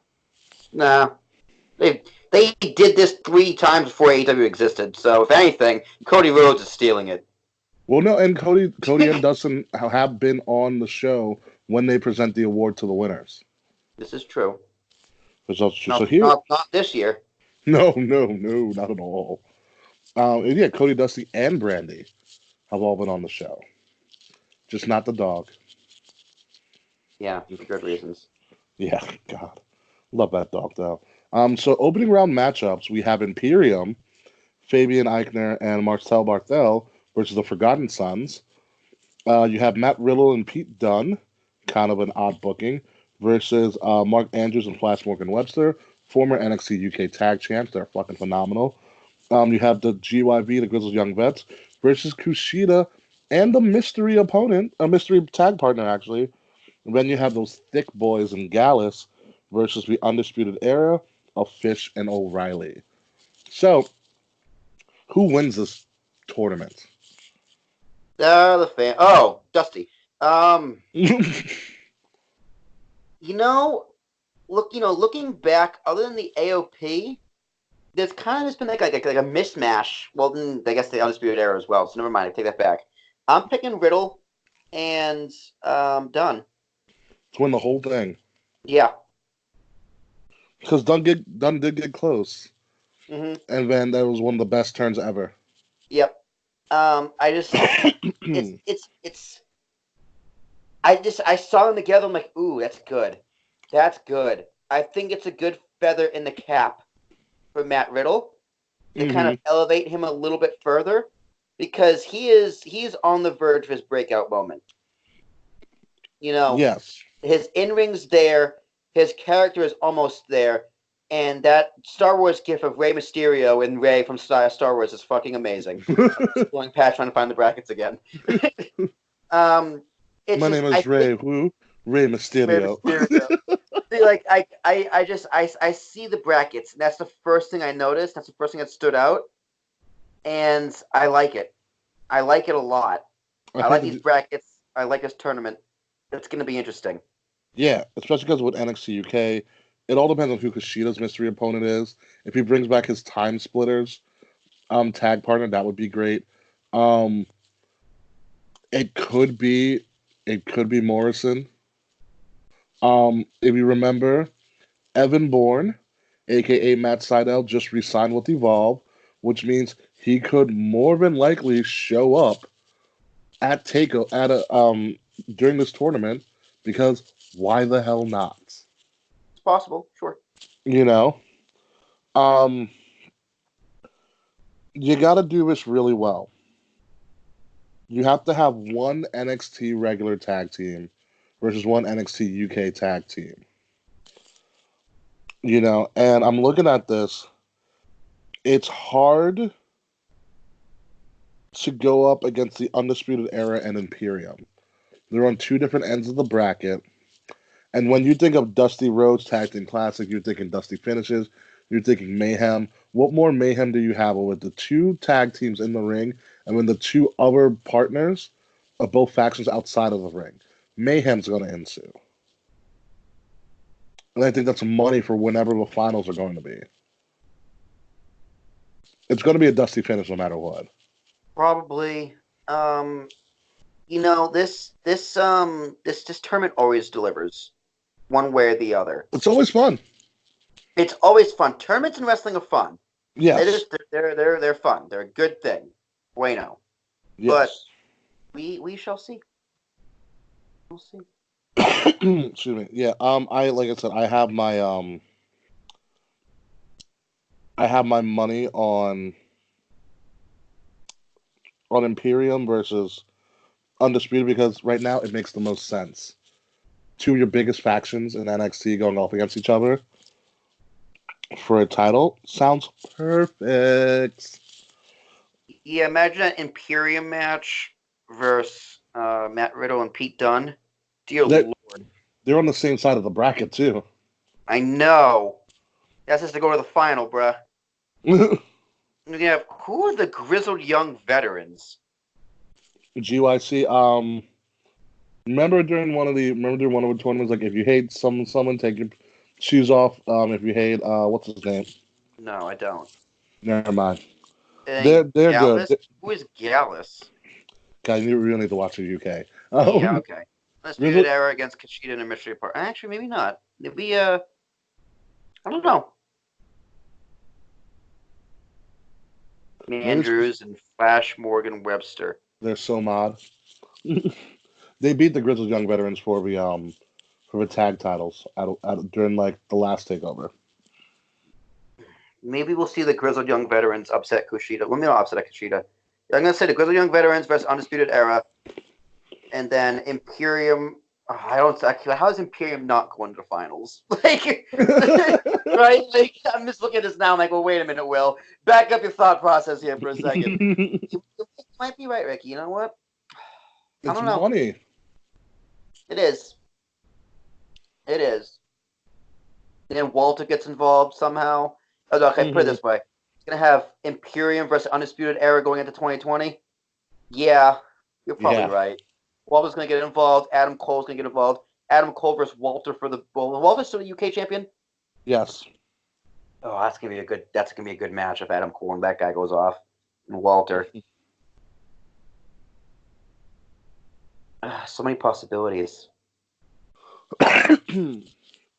Yeah, there's a ton. Okay, so I'm still sticking with Riddle and Dunn. I don't know. We'll see. But the other big thing going on in NXT world is NXT UK Takeover 2 in Blackpool, which is going to happen this Sunday at 12 noon. So we'll actually be able to watch it at a reasonable time. The Lord's Day, I'll be waking up, baby. Exactly. So here's what the match card is. We're going to go for what I assume will probably be the first match on the card. A 4-way ladder match for the NXT UK Tag Team Championship. This screams mayhem to the 10th degree. You have the reigning champions Gallus versus the Grizzled Young Vets versus Imperium versus pretty much your tag teams that are in the Dusty Classic are the same tag teams that are in this 4-way ladder match. Lord. For the tag titles. I'm just gonna watch it. I can't even tell you who wins that. Next you have Trent Seven versus Eddie Dennis, which should be good. Eddie Dennis, if you've ever seen him, massive 7-foot tall individual. Eddie Dennis, that's not his ring name. You're lying. I'm not lying at all. Okay, Booker. Eddie Dennis. Eddie Dennis? Get the fuck out of here. I-E or Y? I-E. That's amazing. Googling him. Eddie Dennis. He's a massive man. He was injured a lot of 2019, but he's coming back against Trent Seven. Should be an interesting match. Dude, this guy looks like Johnny Gargano times 2. You see how tall he is. Yeah, he is a tall motherfucker. Tall glass of milk, boy. My God. You also have Tyler Bate versus Jordan Devlin. The Irish Ace versus, obviously Tyler Bate. That's just going to be a technical freaking classic.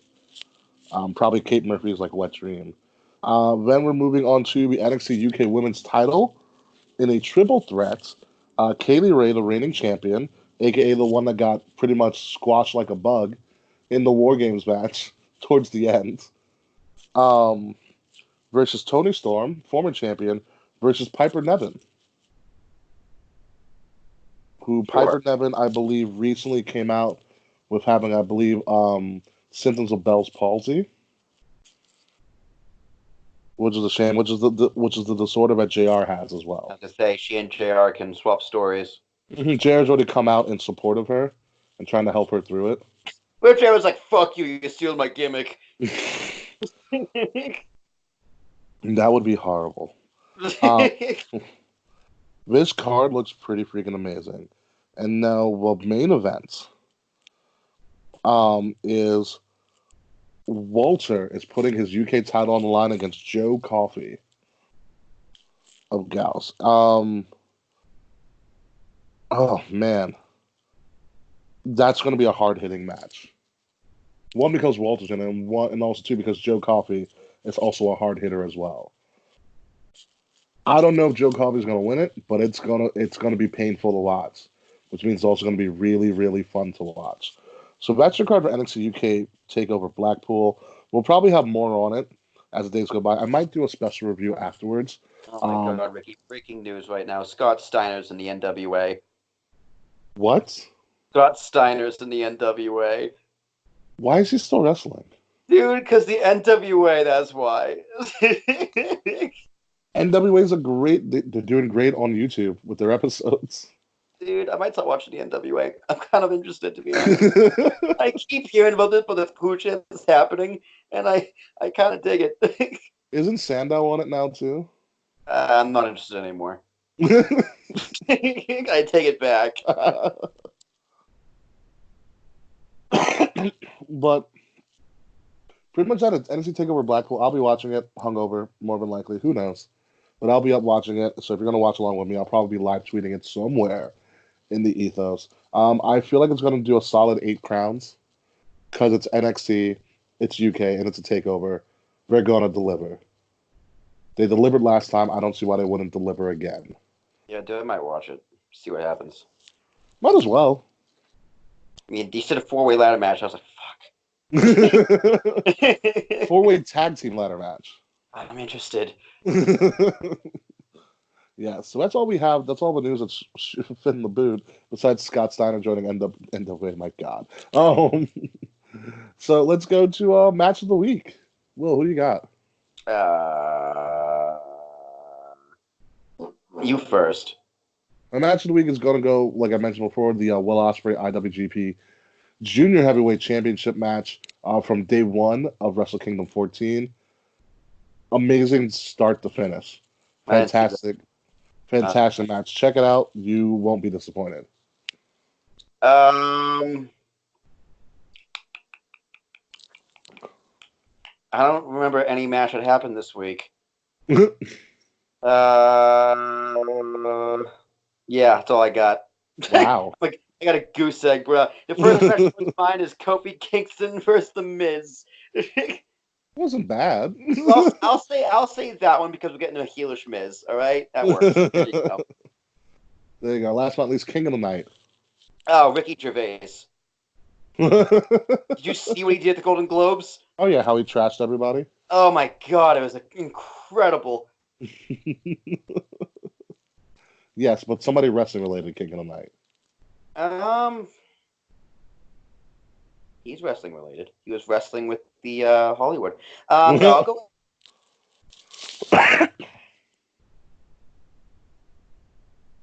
Will? Yeah, the Usos. You're gonna go with the Usos. Yeah, I'm going with the Usos. All right, fair enough. I'm gonna go. Back. That's true. I'm not gonna go with somebody who came back. I want somebody who's had a good start to 2020 inside and outside of the ring. And no, it's not John Cena. No, it's not Nikki Bella. Although they are recently engaged. Not John Cena again, not him. I'm gonna go with Andrade. This man, in a 2-week period, won the U.S. title. Spent Christmas with his boo if you've seen anything on Instagram, because Charlotte can't stop posting about it. And then just decided to just up and pop the question. Dude, they've both been married so many times. Like, well, God, who's gonna beat up who? Oh my God. And she said C. So congratulations to Andrade Cien Almas winning inside and outside of the ring. I just really found it funny when it popped up on my newsfeed on my phone from WWE and it said she said C. And I was like, my God. Was it by the seashore? While you were selling seashells. So yeah, Andrade Cien Almas. Or Andrade, as Zelina likes to say. Also shout out to Zelina Vega for, just being you. Yeah. Don't ever change, boo. Don't ever change. Ever change. I sound like Spooning Love now. Spooning Love from up above. Shout out to Crank Yankers. But with that being said, any other news and notes besides Scott Steiner joining the NWA? Oh my gosh. He came out with a chainmail too. Oh, I like chainmail Scott Steiner. Big pump, baby. Big bad booty daddy. I hate Scott Steiner so much. I almost hate Scott Steiner as much as I hate Bret Hart. The only reason I don't hate him more is I haven't seen enough of his stuff. Big bad booty daddy.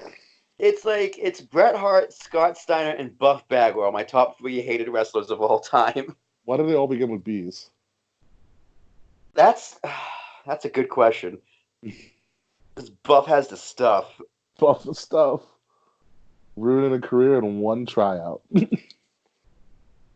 Oh, man. Anywho. We have Buff Bagwell, Bret Hart. Well, Scott Steiner isn't with a B. But you have the Big Bad Booty Daddy. So that kind of happens. And you do have a show title, Booker Bye. And with that, we need to start saying goodbye to this episode.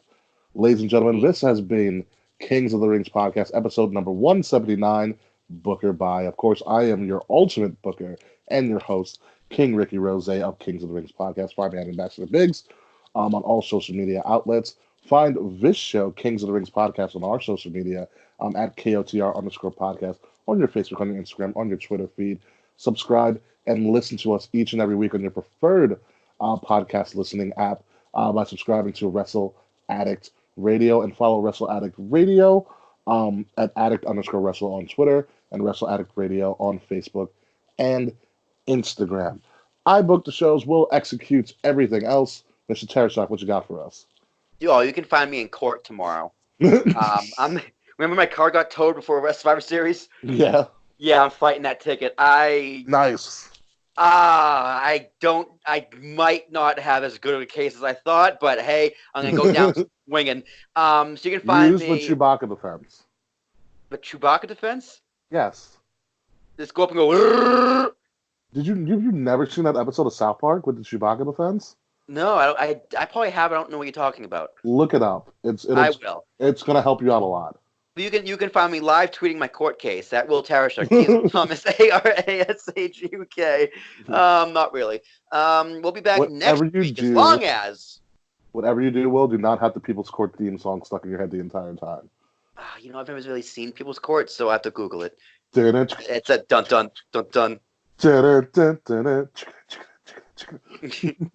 was like, you're not Judge Judy. No, it's a ripoff. I have a funny story about that when we get off air. All right. We'll be back next week as long as Kate Murphy didn't lose their mind at the concert, and as long as Will isn't in jail by being held in contempt for some reason at traffic. I was going to say it's a parking ticket, but you didn't use the word contempt, so maybe. Who knows? It might be a one-man show. I may need a couple of different guest hosts next week. We will find out. But until then, folks, this has been Kings of the Rings podcast. Happy New Year. We are back here for the year 2020. Wrestle Addict Radio is still moving forward and retooling, and there's more to come in the future. But until then, folks, we will see you next time. Goodbye. Good night. Oh, yeah. And fuck you, Slack. Yeah, Slack. Fucking asshole. Bitch.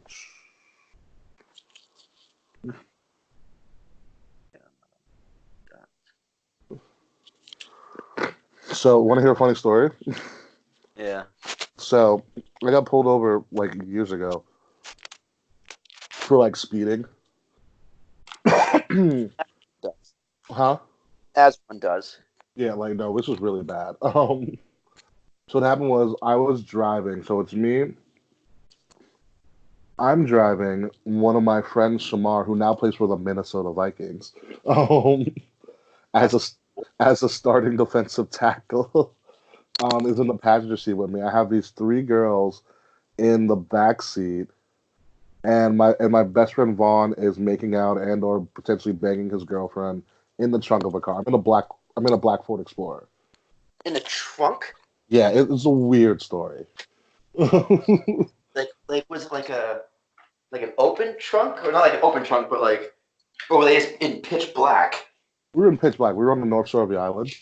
Oh my god! But so I'm thinking when you say trunk, I'm thinking like a Toyota. No, I'm in a Ford Explorer. Okay, so you can see the trunk from the driver's seat. Yeah. Gotcha. Yeah, so we're driving through the North Shore, which isn't the most lit place, and we're leaving a party from someone's mansion in the North Shore because fucking Long Island kids. And I'm driving next to this other person who went to the party with us, and we're kind of we're these young black kids thinking whatever we can do whatever we want, not thinking that speeding down a main road on the North Shore wouldn't be littered with cops somewhere. Yeah, idiot. So like we're Moron. huh? Moron. So like I'm busting like 100 in this freaking truck, and they're going faster than me. And then all of a sudden, I see them kind of hit their brakes, and I'm still kind of going. And then out of the blue, as soon as I passed by a cop who was in pitch black. As soon as I went past him, he turned on his lights and pulled over both of us at the same time. So I'm like, fuck.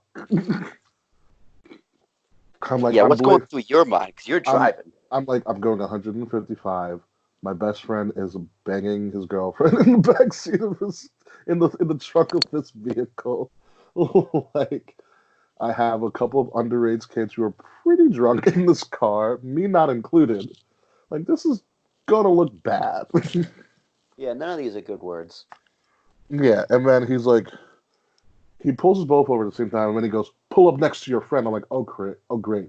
Now he's gonna get us for street racing because he said your friend." You're like, I don't know who that is. Yeah, right. Who? Never heard of him. Yeah. So he gets pulled over. He actually gets me for going 80 in a 55, which thank the Lord. So we go. So I go to tell my mom. I go to tell like, oh, I got a ticket, blah blah blah. She was like, "Who was in the car?" I was like, "Oh, just me and Shamar." It went from like 7 people in the car to 3 real quick. Bye.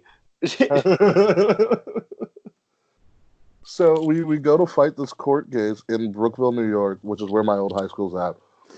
And so their courthouse, their traffic courthouse, is in the middle of the woods, and it's set up with trailers. Okay, so I'm driving into this, and I'm like, I'm gonna get hung. I'm dead. Yeah. Dead. It was a good life. So obviously we're all like dressed up because like we're like, oh crap, we're going to court. We should probably look good or whatever. And so the entire time we're waiting, Vaughn is behind me humming the People's Court theme. He's like, dinner. I was like, bro, shut up. Fucking mouth right now.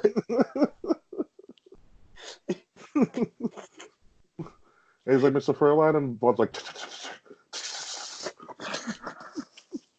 you gotta give us one. That's pretty funny, though. It was really funny. It's also great. So then, like, we obviously pleaded not guilty. We're going to give a plea bargain, blah, blah, blah. And the assistant DA is like, well, because of the severity, this actually is going to have to go to court at some point. We'll let you know when it happens. You know what I mean? Yeah. So that's like right after my freshman year in college. Never hear back from her for the next 4 years. I get back home. This thing gets in the mail like, oh, hey, you have to appear in court. And I was like, what? Yeah. And I was like, oh, no. Really? That sucks. So then I was like, fuck, Vaughn, you remember this? He's like, yeah. He's like, I can get a notarized letter for you. No big deal, blah, blah, blah. Cool, perfect, whatever. So when I go to fight this, I'm like, well, actually, there is no case here, but statute of limitations ran out. You're scot-free. Oh, that's awesome. I was like, oh my God, yes. I was like, oh, thank goodness. Here's what I think happened. I went to school in Brookville, and a lot of the people in my school had a lot of power with the Brookville police and stuff like that. So yeah. I was working with the head basketball coach of my school at the time, and also the head of the summer programs. And I told him after the fact I got tickets, like, how come you didn't tell me? I could have got that wiped away for you. I was like, I'm sorry, I didn't think about it. Like, I didn't want to to get involved with my issue. I'm Whatever. I'm scared. You know, I also don't like to use people for like, oh, get me out of a ticket. Like, if I got a ticket, I got a ticket. I'll fight it. Yeah. You know, you know what I mean? Yeah. You'll be a big boy. Yeah. Whatever. I screwed up. And then I think he called in something and it got lost in the shuffle, quote unquote. And by the time it came up again, magically the statute of limitations had run out. and I could not be legally tried for it. That's awesome. Yeah, I was like, thank the Lord. So good. But yeah, just don't have the People's Court theme song in your head. Do.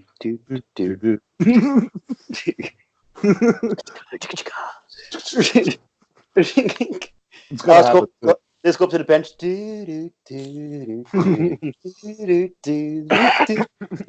So are you humming Doug? Son, are you okay?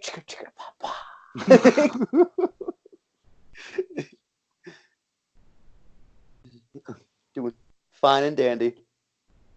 How are you today? How you doing?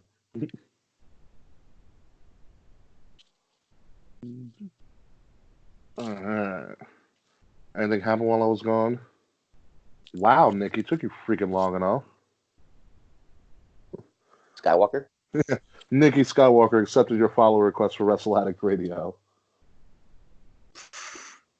on Instagram. Nerd. I want to text her and be like, bitch, I added you a year ago. Who has been sliding into your DMs? All right, did you see the other week when there was that guy named Kip Stevens on Raw? Nah, he didn't make Hulu. So as far as I'm concerned, her boyfriend is nowhere to be found. He didn't make Hulu at all? They cut the Rowan segment? Yep. Wow. There's a video of Nikki on YouTube. She's at an indie event, and one of the wrestlers used her as like a battering ram, and they threw her into another wrestler. That's funny. Is she wrestling? No. She just dates wrestlers. Or dating an indie wrestler.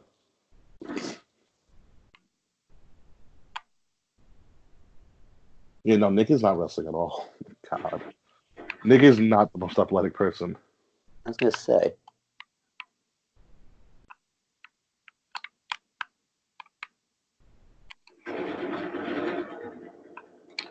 Yeah, should we really hit up Zayn about the Sapphire thing on your birthday? Dude, I'm honestly thinking about it. How much fun would that be? I've never actually been to a strip club for like a birthday party, but Hey, hold on, let me check out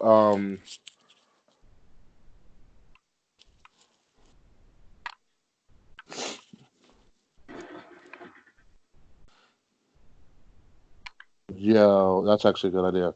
Yo, what if Riddle eliminated Brock at the Rumble? that'd be cool.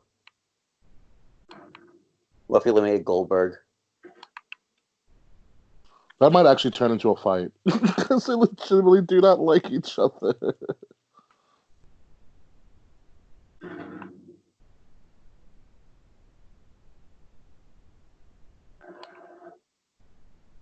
Let me see. Where's that Sapphire guy? New York Sapphire 39. Yeah, these girls are as legit as I see. Alright, so how many people would you be inviting to this? That's a good question. I'd probably say like 8 to 10.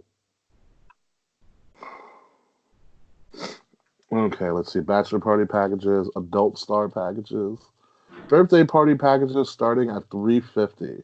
That's a steal, dude. So at $350, it would include availability 10 p.m. less. So we'd have to get there by 10. Uh-huh. 1 bottle of Absolute, complimentary admission for 5, VIP table on our main floor, mixers, VIP host, limo pickup and drop off, Evite management too as well. Limo pickup and drop off? Yeah. That's cool as shit. Estimated time 2 hours. The total actually between price, tax, gratuity, and the venue fee actually ends up being 478.13, which is still under 100 a person. Yeah, which if you go in the city, you're gonna be spending that anyway. Exactly. That's the first package. There's the Sapphire table, which is open seating, one bottle of Goose, complimentary admission for five, mixers. So you go from Absolute to Goose, and that's 683.04. Still, that makes it a little over 100 per person. If we talk to Zarian, be like, yo, Zarian, help us out, help brother out. Oh, there's more. There's $1,000 table, which means you get to pick two different types of bottles, and you get a bucket of beer. Ooh, I like beer. Bucket of beer, VIP table on our VIP floor, mixers, a VIP host, limo, and they also manage your Evite, which is great. They do it all for you. Yeah.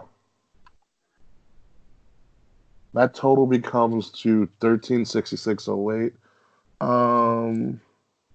But it's complimentary admission for 10. So like 136 a person. Okay. I'm gonna actually do a head count. It depends if Nash is gonna be here. Yeah. Because Nash is moving up to Hoboken, so me and him are gonna move in together. Yeah. And so I was scoping out apartments today, and we have a brand new. There's a brand new renovated apartment in my building. 2 people, but rent would be $12.75 a person. But everything's new. True. And it's a dishwasher. That's a positive. Like everything about this place is amazing. So I was like, Nash, but it has to he has to move in by February 14th, and he was looking for March 1st.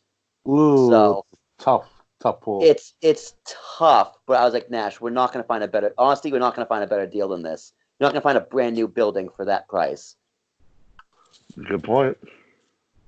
And the other option was 25, not new, no dishwasher in the building. Ooh. So I gotta convince him over the next few days to make that move. Gotcha. Yeah, so if you can get 10 people guaranteed, we can easily kill this $1,000 table. So it'd be you, Nash, Jared, Kate, Ed, his girlfriend. I'll invite Kate. She wants to go. She does? Yeah, she doesn't care. Or they want to go. Fuck. So I have maybe Jared's girlfriend, so that's like 7. People from Long Island. Tom, 8. Tom's unreliable though, so I'm gonna say maybe on a Tom. Maybe not. Phelps would probably go. Some of the other guys from Tep would probably go. Honestly, I just need to get a head count and ask. Yeah, so your choice, if you do a $1,000 table with your choice of 2 bottles, you get to pick from tier 1 is Absolute Belvedere, which if you ever had Belvedere vodka, it's great.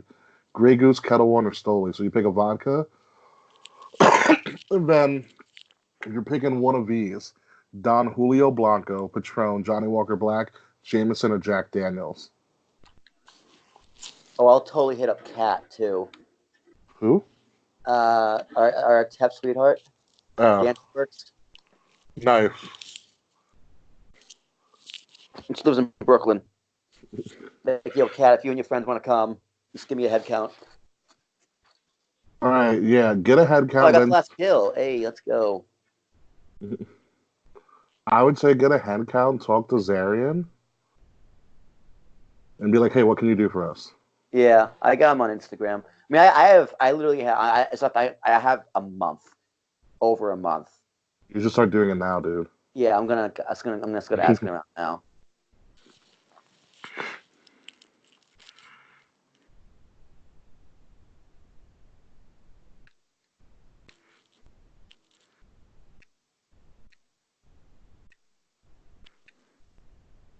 Well, and we do prime cuts of steak dinner specials.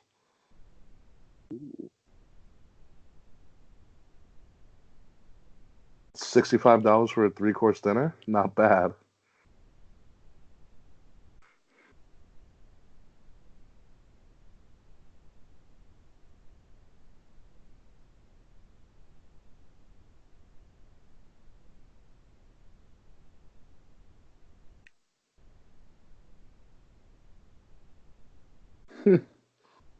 The 1500 table includes 2 tier A's, 1 tier B, cabana or booth on the VIP floor, mixers, 5 dances. You get 5 dances included if you were to go with the 1500.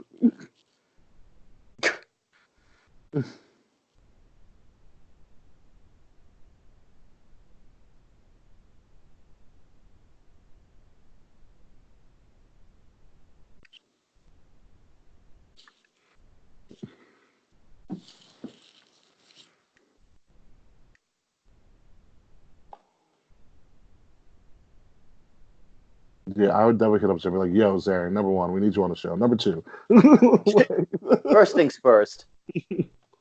Tell us about this strip club.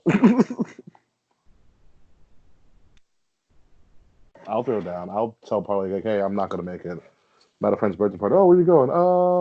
Strip club. Something better than yours.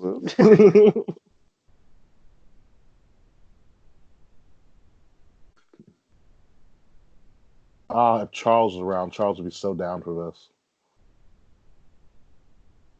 Yeah, dude. Nick, anyone who would want to go is totally allowed. Well, Charles is in Georgia, so. Yeah, that is an issue. Yeah.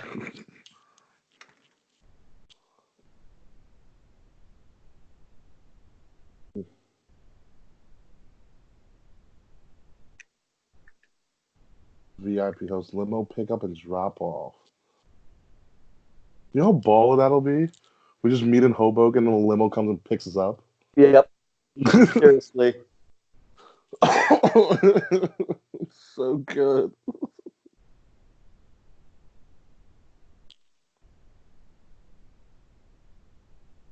How is that included for just $1,000? That's so wild. But I'd do it. We can pregame a little around and then just, wait till we get to the. There's plenty of places to go in Hoboken. Yeah.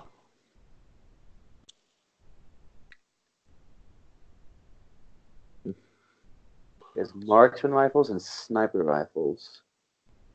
Interesting. Strip club birthday packages.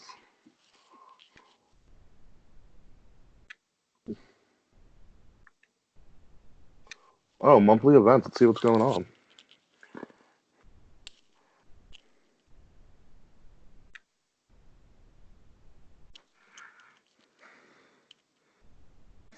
Friday's amateur night. Or amateur whores. I mean, strippers. Feature Thursdays. Happy hour. Fuck yeah, Fridays. Let's fuck yeah, Fridays. Why is this so entertaining? If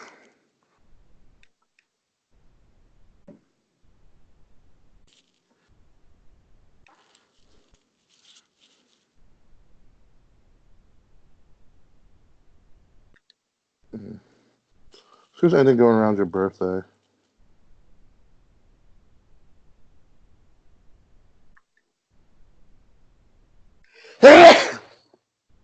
Oh, yeah. So, depends on what day you want to do this. So, actually, on Valentine's, she's not actually that cute looking. So, if you were to do this, It's the weekend after. You want to do the weekend after Valentine's Day? Yeah, well, 1, it's Valentine's Day weekend, and 2, I would need to move that weekend. Okay, so you'd be missing out on Brooklyn Chase. You want to take a gander? What was Brooklyn Chase? Look at my phone, doofus.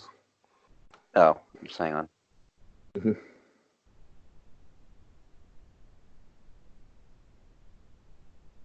Oh, hi there. Yeah. That's February 15th. Did you want to do the weekend after?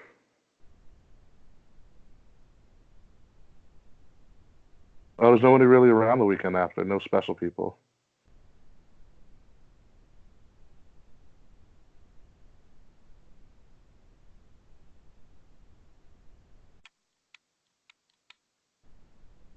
No way. This definitely has Andrew Zarian written all over it. It says, "Let's get raw Mondays." Oh yeah, 100%.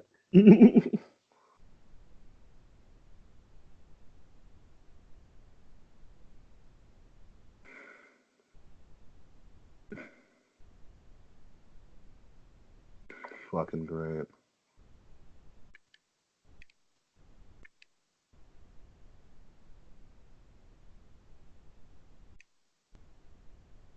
Dinner.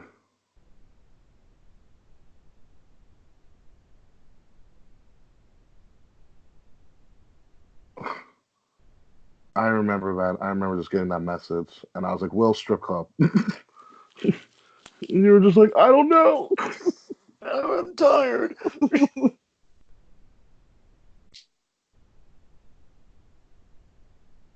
I can hit up Coney too. Yeah, if we got a number, get a head count, and then obviously just. Yeah, I'll start texting people tomorrow.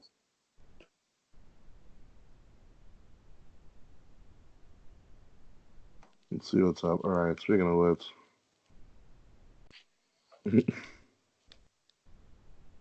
Is Zarian? What does Zarian do for stuff? Is he a promoter? I think I forgot what he does. He's told us to.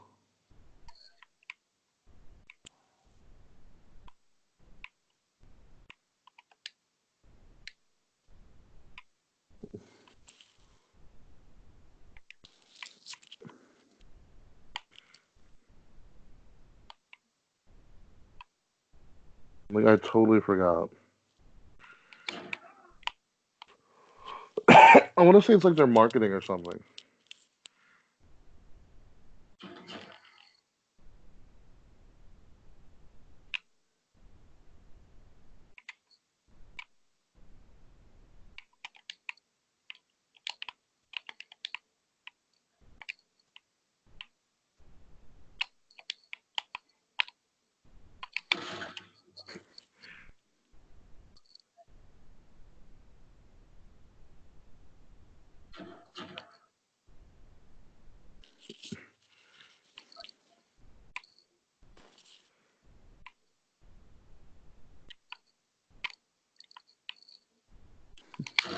Damn it! What? Are you still playing? I'm playing gun game. It's 1-on-1. Oh, that sucks. I didn't realize what it was until I started playing.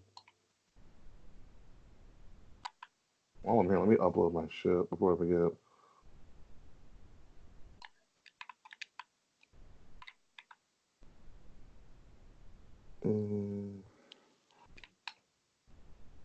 Media file. Also, let me stop recording too. Also, before I forget about that. I hope you enjoyed us looking at strip club packages the entire time. We'll see you guys later.